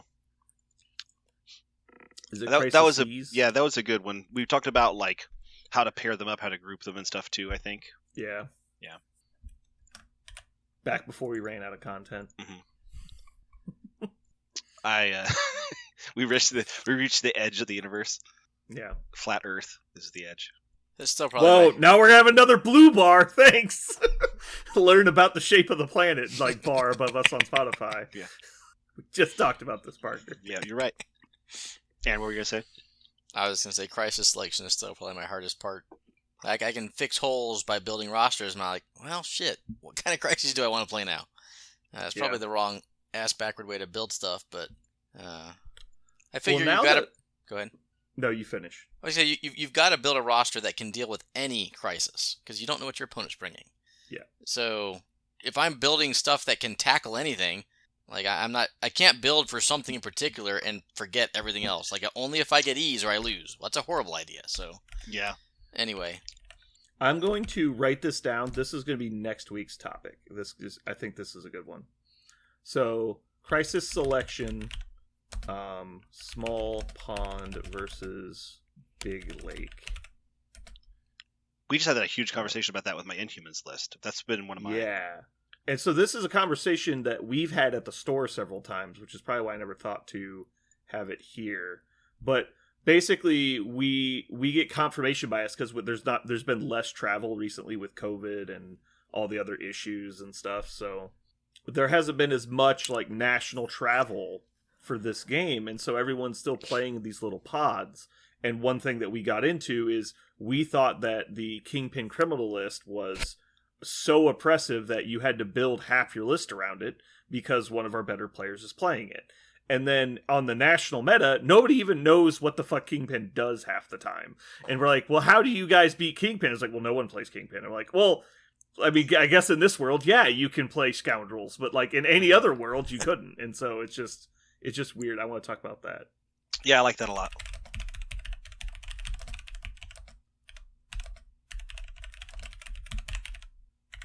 All right, yeah, we'll talk about that more next time. Anyway, I did have something I wanted to talk about. Oh, yeah, can you guys quickly take a look around you, find any Chex Mix or cups of ice, and throw them in the garbage real quick before we get started? We good? Okay, we're good. I got a thumbs up. Deal. You guys just like giving me a stroke. Let's keep you on your toes. Did anybody actually watch all the streams? No. No, Parker? no. I only watched one. I was busy. Well, I wasn't busy. I just got distracted. On the plus note, I'm rewatching Always Sunny again. I should have watched Always Sunny. Yeah, I was that would've been watching- more entertaining. I was watching Obi-Wan. I did watch some Obi-Wan. I haven't watched the whole thing yet. I built my Scourge. I built And and I- painted my Scourge. I mostly built my Heimdall. He doesn't have the little thing around him yet. I'm gonna So paint he's that separate. he's fully built, what you're telling me. Yeah. No, I'm gonna put it on. Okay. I think it looks cool. I just want to paint him before I put it on. Yes, absolutely. I don't know why I rushed to assemble everything in this game like as fast as I can, so I Just can play you it. can stick it in a box and mail it somewhere. No, so I can so I can play it. I want to be able to just start playing it. But for some reason, those two models, I put them down. They're just sitting on the shelf. I don't see myself picking them up anytime soon. I don't know why. They're both fantastic. I don't know why. I have no excuse. I just don't want to. It's the problem with pre-releasing or pre-teasing everything. Like, I would love to play some Scourge and Cabal and just kind of have fun with him and Enchantress and test out his tactics card. But instead, it's like, well, shit, I've got Malekith and Hydra coming down the list. I need to get ready with those. So anyway. I really miss being in the dark, honestly. Like, it feels like way too many people just live in the future. And not just in this game, in general. Like we know when movies come out, like 2 years before they even fucking release. Because people are talking about, like, oh, this project just got green lit. And there's, like, they haven't even cast anybody or come up with a script yet. And it's like, well, all we get to hear about now is, like, is the new Lord of the Rings series going to be good? I'm like, well, when I heard about it, I was super excited. And then I saw a trailer for it. And I was like, what is this? And it had been so long, I forgot they were doing it. Yeah. I was like, fuck me. Mm-hmm. I remember the time I was like, this is the line. We have gone too far. And I think it was, what's the Last Jedi? The episode 8. Episode 8, I saw a little teaser in a theater. It was like 22 months before the movie was supposed to come out. Like, it was like it was a year. We saw a movie in like November, and it was coming out not the following year, but the year after that. And I was like, this is fucking stupid. Like, why would you tell me? Like, you're just gonna piss me off. My thing also is, I don't need like a production play-by-play. Like, I constantly get updates by things just like new Disney Plus films. Co-star says this on Twitter, and now you're like, I don't give a shit. Like, I don't care what's going on with a production team or a single person playing a bit part in something that I will see maybe eventually. Like, I don't, but I'm constantly getting that kind of information in my life. My brother and I had this conversation once about video games, how we remember when video games used to come out, and when they came out, it was a really big deal. Like, who knows how good this video game is going to be? Let's go play it, right? But now, you know so much about everything about a video game as it's being made. There have been games that have been dead on release that had nothing to do with the game. It was just like, did you know that there was some sexual harassment lawsuit against the associate producer for this game? Well, I'm not buying it. And you're like, what? Like, why does this insane amount of transparency for the content that we want? How do these things match up with how it is that you'll enjoy it? Yeah. At least with minis games, the one thing you have to deal with is what you guys the frequency of knowing what's coming next and the bias that comes with that. But Just for clarity, I'm not complaining about knowing about like Hydra and Shield. Like, that's obviously fine. Sure.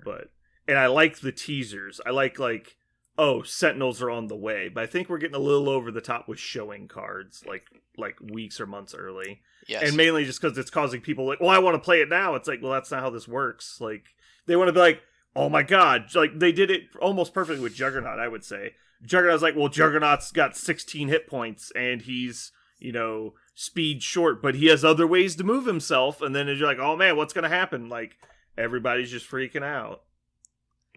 So yeah. I concur. I would much rather have teasers for what's coming down with cards no more than 2 weeks before physical release. Yeah.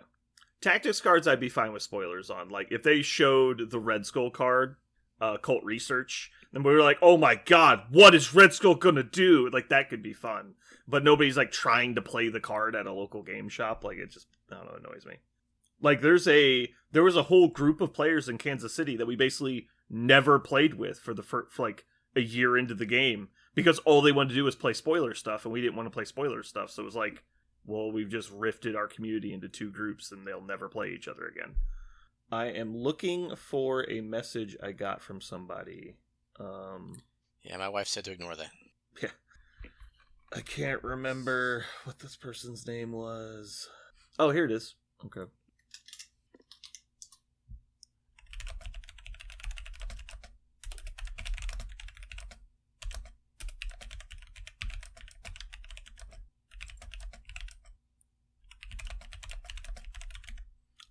Are you interested in going to the Omaha qualifier, Aaron?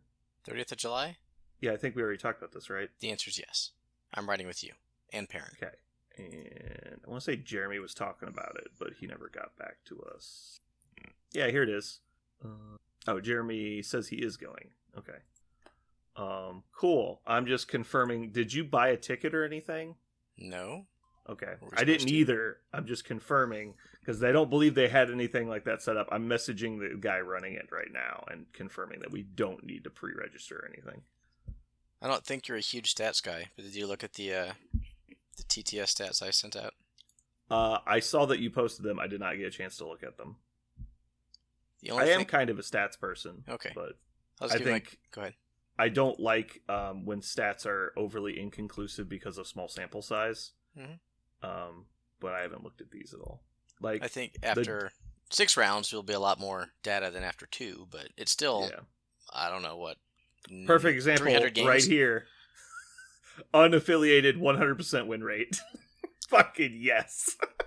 Right. So obviously with a sample size of 1, like who cares? Exactly.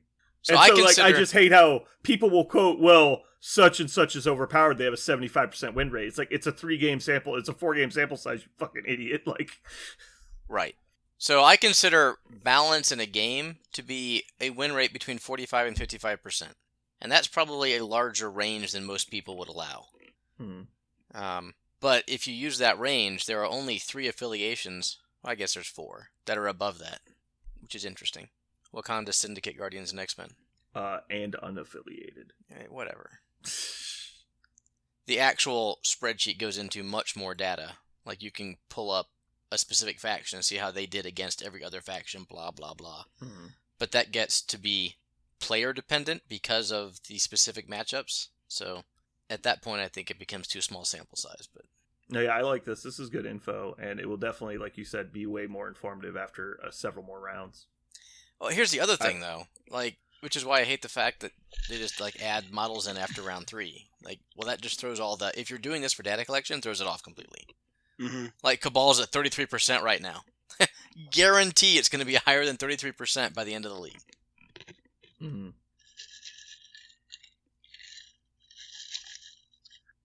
I mean, you could also map out the trend, though, right? As models drop, you could probably see that too, though. I don't think you'd have to say, like, oh, well, Cabal did better the second half because Malekith dropped. We'll look at that, sure. Like, probably make that connection. Yeah, and that's a valid data point as well. Well, it also corrupts the data, though, because the people playing him are obviously inexperienced because he's a new model, and the opponents playing against him are inexperienced, which is, it's like, yeah, it's data, but it's corrupted data. Like, it's not as valuable as, like, checking it with, like, experienced players that have already had reps with it. And sure, probably some of the players will have tried some practice games with him, but who's to say if their opponents have or not? So they'll be better because their opponents are inexperienced versus a new model that isn't even released yet. I missed this when you guys were talking earlier. What did you want the data for, Brandon? I didn't. I just like data. I mean, I like stats and stuff. I just asked in general if there was any takeaways that you had. Looking at the data, I mean, criminals seem real good. They've got... Oh, this is the most wins they've totally... Okay, so just confirming I understand these columns. It's win rate table, obvious, the win rate of the mirrorless win rate, which is the games that are you remove the mirrored matches so Yep, that 'cause it's more. That's why true data. Syndicate's better. Everyone over 50% gets better, and under 50 gets worse. Yeah. Then most wins table is just the most wins tallied, which is worthless data, basically, right? Because it's Correct, except for the fact that No, you're right. Most wins. it's not even population. Like there's somehow 11. Well, I mean, I guess they count. They also 11 Dark Dimensions is probably hugely not correct because how many of those lists are intending to play in Dark Dimension? It's just they had Dormammu in their list. No, these are the actual played. So the 11 players only play Dark Dimension. They don't have dual They affiliation chose or... Dark Dimension in their matchup. That's what that means. Oh, so you mean there's been 11 total games played as Dark Dimension? I see. Yes, that's what I mean. Yeah, and 6 of them won. That's not bad. Which results in the 54.55% win rate. Yeah. What? No one played Hydra. Or Winter Guard, I know. Yeah, it's like they're unreleased. It's like they're not legal, yeah. Along with X-Force. Oh no! Not legal for competitive play. Alright, so the most wins table is basically worthless information. Right. Mirrorless most wins, and then... The mirrorless rate is really what matters. But you need to pair that with games the most played. wins is super irrelevant when you're playing against yourself and you're guaranteeing a win every round. But like Syndicate being at 64.4 has a higher probability of being more accurate given that they played 71 games than Wakanda being at 71.43, which is a better win rate, but there's only been 14 games played. So Criminal Syndicate being 13% of all games played is pretty silly. Yes. So that I also think that's going to drop like a rock, because I think Shadowlands fails horribly into Malekith. That's almost 100 times the amount of unaffiliated games. Correct. Wow, this is actually kind of interesting, though. Defenders and Inhumans have the same games played.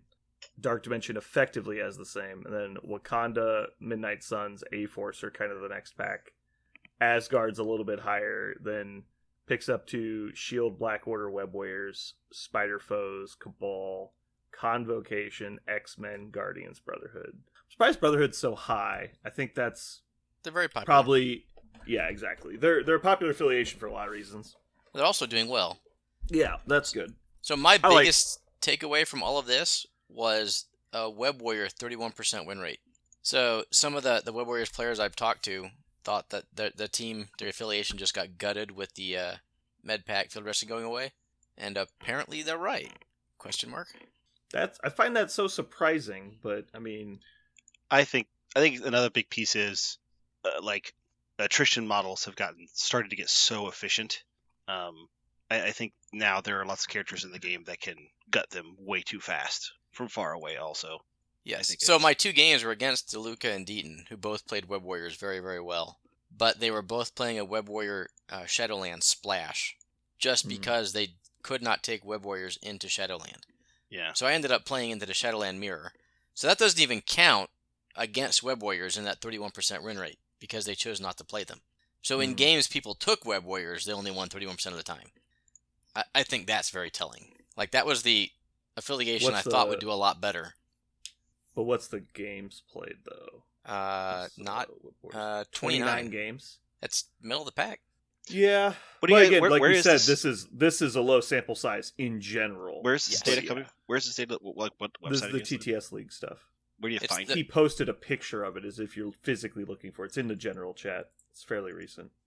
Let me see. I don't know if I can send the actual link to you. If I can, I'll put it you in the can. podcast. Here, I'll just post it in the. I got the link here. I got it. No, I'm gonna send you the actual. Oh, to look at the Excel. If I can, yeah, gotta go find it. Damn it. Yeah, but this is the WTC information basically. Yeah.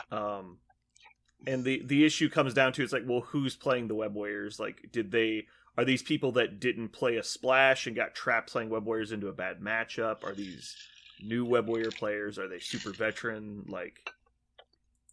So all that information is important. Because in WTC, the fun thing that people like to say about the data was, well, these are the best players in the world playing these affiliations, which was kind of true and also kind of not true, because like Team Greece 2 had like, Greece has 14 War Machine players. So like players 6 through 10 are not exactly world beaters, but they're competent. And so it just depends. Like, okay, I went to and then you could say, well, they all played Cygnar, and so they could tank Cygnar's win rate by being a bunch of like casual players playing in the big tournament. Yep. So it's all grain of salt stuff. Like, so don't just assume that Web Warriors have a 33% win rate or whatever it is, which we obviously all know. I just want to make sure people listening know what we're talking about. Yeah, I posted it in the podcast channel, so you can go and look at the actual Excel, and you can drop down view by faction, etc. And I can hack it and destroy all the data. Heck yeah. I've seen Swordfish. I know that hacking is just creating a series of cubes that turn into a snake. I can do that. I've seen the Running Man. It's pretty sure it's just like you watch a very bad 3D geodesic like rotate, and then a number pops out, and then you're like, that's the hack number. Hack number. Hack number. 17. Running Man. But then you gotta smuggle that number into the place. Right. But then you have access to everything. Oof. Yikes. Well, Aaron, I don't know how this has happened, but he said that they're currently planning on 6 to 12 people, or 12 to 16 people showing up. And they can expand to 24 if need be. I was like, ooh. For the Omaha? Tight. Yes. So I'm going to message him right now. Dang, that's really small. When is this?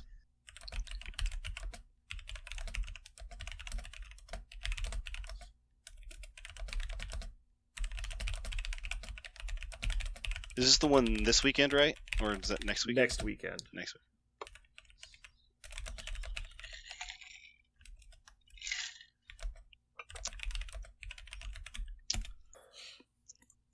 I asked him to put us on like a hold list.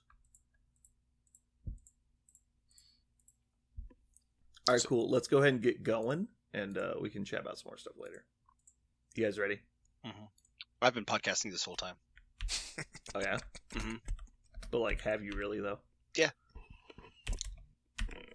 I've never once not podcasted. He says that we're on the list. The hold list? The we'll have room maybe list? Yeah! Look. I'll message him tomorrow and ask if he needs us to bring like trainer mats or anything. Yeah. And we'll get there and be like, are we on the list? He's like, yeah, then we didn't bring terrain and mats. Nobody else could join.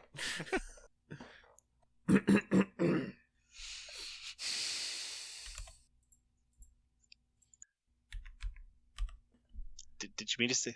Thanks, Parker, for running Did you mean an to say hour podcast? long on time. You said podcast. Did I say podcast? Okay, I didn't want to. Okay.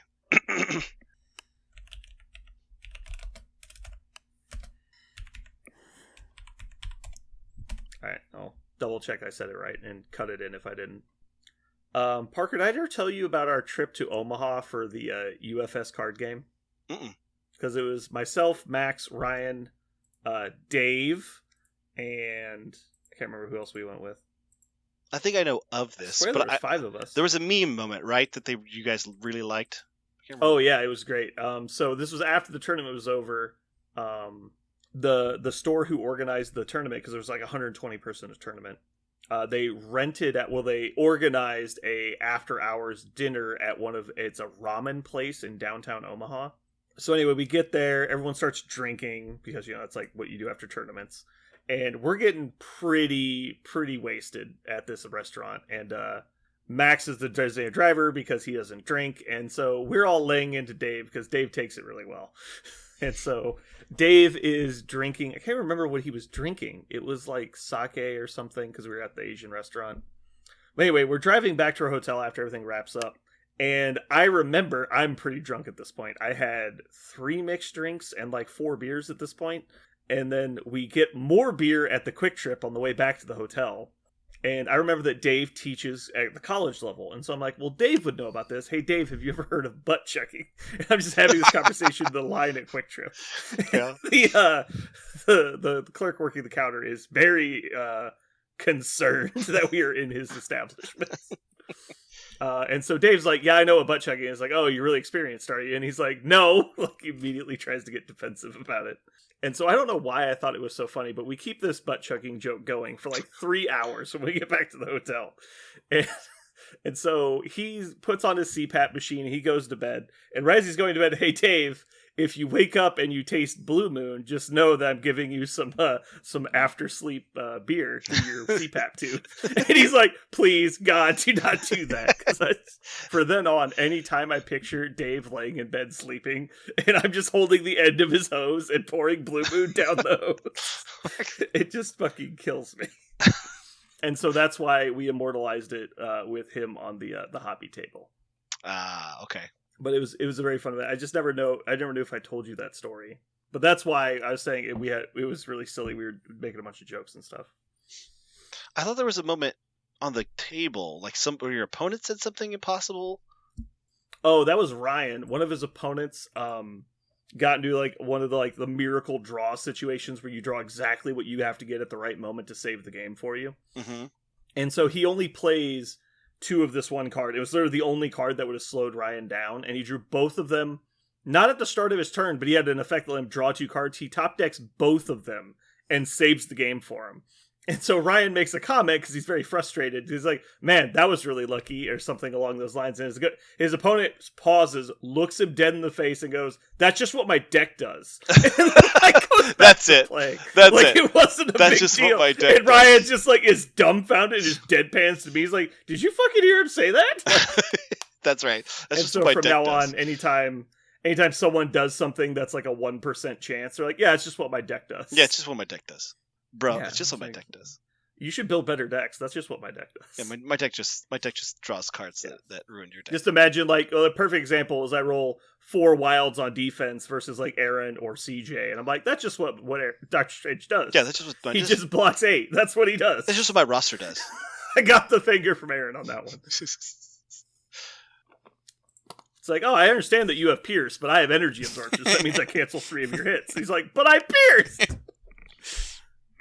I'm not gonna lie. Every time I hear one of the stories about Doctor Strange, it makes me want to play him so much. Just the thought of it he happening. He doesn't do it all the time. I know. But he's definitely one of the, like, eventually he's going to get exceedingly good dice, and it's just going to fuck your opponent's entire turn. Mhm. And that it doesn't happen a lot, but it happens regularly enough because he's got all the tools he needs to perform those effects. My issue with him and all the big costers are the turns when they just whiff. Like, I can take it when my 3 threats whiff. Like, they hit, they don't, whatever. Oh, they blocked, they didn't. It's when you have your Hulk and your MODOK and your Strange that are like, and take 0. That you're like, well, shit. I just can't stand it. It's brutal. So usually I just never play them. Yeah, I've gotten to the point where, like, I just stopped putting Hulk in lists because it was like, he's just going to roll up and roll 4 hits on 12 dice and do fucking nothing. Yeah, I've watched Hulk do nothing so many times. I don't think I could ever play him. And that's why people get like, oh man, this game's over. It's like, well, I mean, I've seen dice go cold, like real cold, and you're just like, well, like when your opponent doesn't deal a damage to you for 2 rounds, how do you lose the game? Like, you just do whatever you want. Like, and so you just have to play when you're in a really, really bad spot. Just play like your opponent's dice are going to go ice cold. Because if that's the only way you win, you play to your out, right? Yeah, it's like, absolutely. If there's a 3% chance I win this game because I just assume you don't roll damage, let's play that way. Like, because that's the only 3% I'm looking at. Yep. Yeah. I think that was a term that we coined from Netrunner, because Netrunner, you'd always feel like, because it's a secret information game, you'd always feel like it was worse than it was. And so you get this position where your opponent was about to visually win the game. But you're like, well, there's nothing I can do to stop you from performing this action. I've checked. It's literally impossible, so I concede. And he's like, well, I was bluffing. This isn't my objective. My objective's still in my hand. And they're like, shit. Like, I shouldn't have. So the term was always played your out. If your only out is assume your opponent rolls dog shit, play like they're going to roll dog shit. And when they don't, you lose the game. It's fine. You just move on. Or the only way I win is if I daze you with 4 dice and you have 6 health. Bring it. Yeah. Fucking... I've blocked 8 more times than I have any right to have blocked 8 with. Well, that being said, Doctor Strange blocked 8 once, and Taskmaster blocked 8 once. That being said, Doctor Strange, that's the cool thing. That's the reason why I like him. Is the same thing as Rapid Fire. He's always going to roll twice for his defense, right? Or he has the potential to. So you get to check twice every time he rolls, as opposed to everybody else in the game where you have to roll once. That's the reason why I think he's so cool. Is I think I would be satisfied with that, knowing that I could lose him every once in a while. He's also only 5 points. To your point, Aaron, I am totally fine spending a 5-pointer doing that. But if it's a 6-pointer, I just lose my shit. I played She-Hulk and S.H.I.E.L.D. once, and I was so fucking mad. I won. I didn't care, but I was like, She-Hulk did nothing. And I was like, you are trash. You are a worthless human. This is bullshit. Because she rolled all the dice and did nothing. Here's an interesting mental exercise, Aaron. What would they have to do to Doctor Strange to make him cost 6 points? Supreme? Yeah. Let me look at his card. I'm thinking maybe gains a hit point and his basic attack goes up to 6 dice. I think he's a 6-pointer. And Scalpel goes down to 3? I don't even think he needs that. I think I would pay 6 points just for those 2 changes. I don't know that he'd be like an amazing 6-pointer, but he'd be solid. Yeah. Scalpel going down to 3 would definitely, like, that alone probably puts him at a 6-pointer. Because he could just turn 1, Scalpel forward, dump 2 builders into somebody, and start scalpeling more people. Like, immediately has massive impact on the game. Yeah, I wonder if he went to only 1 additional power per turn, Scalpel to 3, and the 2 other changes you talked about. I think that would be a good 6-pointer. Oh, so you're gonna nerf his power regeneration, huh? Yep. I'm gonna make him more killy. For that, I'm gonna need energy 4. Give me energy 4 for that. Denied. Okay. Then give me 7 hit points on both sides. Give me 2 more hit points. Nope. Okay. Nope, not paying 6 for that then. Okay. I was gonna say I played into Malekith the other day, and I had my Killmonger turn with Cruel Tutelage, Usurp the Throne, everything. Yeah. That's how many damage I did to Malekith right there. 0. Yep. 0. Say, you did that to me and you only did 3. Yeah. Well, I only did 1 hit with those dice. Yeah. It was, I basically just said, but and did you you win. Play Dark Reign when you did it? I was playing with Shadowlands, so no. See, there's your mistake. Which is why I said, yes, I need something else. Shadowlands cannot counter Malekith. I already knew it, but I was just playing for fun. I mean, I think Shadowland... Well, I mean, first of all, you can't reroll at all against Malekith, so it's irrelevant. But, yeah. Yeah, I don't know. The rapid fire list with rerolls is not going to scratch 4 defense with skulls. Absent huge swings and dice. Yeah. Oh, that and was going wide with a bunch of 3s just gets eaten left and right by the cat. Go ahead. That was another funny thing about my Inhumans list. With Black Cat and Medusa, you never get rerolls. You can't modify against 2 of my characters. It's been weirdly effective. Oh, yeah. Strange. Like, forcing your opponent to be honest. Those 2 plus Angela and Malekith, unaffiliated? Hell yeah. Yeah, that sounds weird and maybe awesome. I don't know. But I have a new appreciation for that rule for sure. It's more relevant than it's ever been for sure. Because it used to be there was like 3 characters in the fucking game that even had rerolls. That's true. Yeah. I've against multiple players now, I've had them marked for death by fucking Doctor Strange. I'm like, quit it! Like, I want to reroll my dice! That's one way to turn off Eye of Agamotto. Yeah. Oh, and then one of them ran Angela at me, and I was like, go away. I don't want you over here. Parker, you're not free this weekend, right? You're only free tomorrow? I am really free tomorrow. I am sort of free on Friday. Like, after 6 o'clock, I'm free. Okay, so are you free to come to my house at 4 p.m. on Friday? And then drive to Arkansas and come back Sunday night? No. That's what you said, right? No. It's the same thing? No. All right. I really wish I could go to that. Well, if you sit on Jeremy's lap, you can go to the Omaha tournament next week. Because, are you going by yourself? No. Why would I? No, How would my tomorrow. statement make any sense? No, tomorrow? Yeah, that's the plan. Not tomorrow, Saturday. Friday, Saturday. Where's it at? Arkansas. Fayetteville. Oh, that's right. I was like, why couldn't I do that? Because of John Mulaney. I'm going to John Mulaney on Saturday night. Yeah. You're like, I thought there was something. Yeah, there was something stopping me. Because if nothing is stopping me, why am I not going? That's what it was. Tim is going to be there. I haven't seen Tim since Adepticon, so I'm excited to see him again. All right, cool. Well, do you guys have anything else you want to chat about before we get out of here? Fun stuff to talk about. I have one question, Aaron. If Perrin is not coming, are you guys going to be working like early afternoon? Should I just check Discord to see if anybody's coming early? Question for Brandon, not me. Yes, we're going to be working. Okay. I don't even know when I'm going to be free to actually play games tomorrow. Okay. I will be free like 6. Okay. Then I will just keep Ish. checking. I know there's some guys like who is it said they were playing. Yeah, wanting to come and demos and stuff. So Yeah, Demo? that's what he said. Yeah. Apparently he's got some new guys. CJ. Yeah, CJ. Oh, CJ has new guys? I will have someone DM you, or at least post, and tag you in the post if they show up to play. Sweet. I mean, you could always just come up and hang out. Worst case scenario. Yeah, but if you guys are working and stuff, I have also important things I could do here, but I want to play games, so. There's an outside chance. So, anyway, without the details, there's an outside chance Perry can come. But we're working on detailed plans for the next 2 weeks and when we're going to go vacation somewhere. My wife's making it all up. I don't know when. Okay. So, he has to get in an online game tomorrow because he's not sure where we're going to be for the next week and a half. Yep. Oh, is he playing in the TTS League?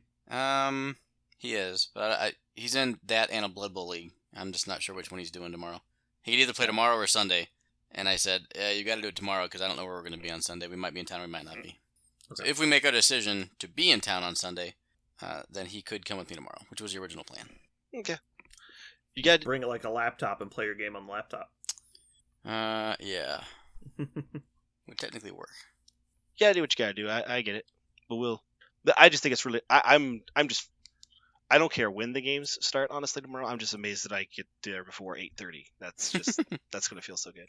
I mean, a lot of the work I'm doing tomorrow after like 1 o'clock is probably just going to be me like sitting around on a computer. So like I can chat and stuff. I just won't be able to play games. Okay. Noted. Awesome. Cool. All right.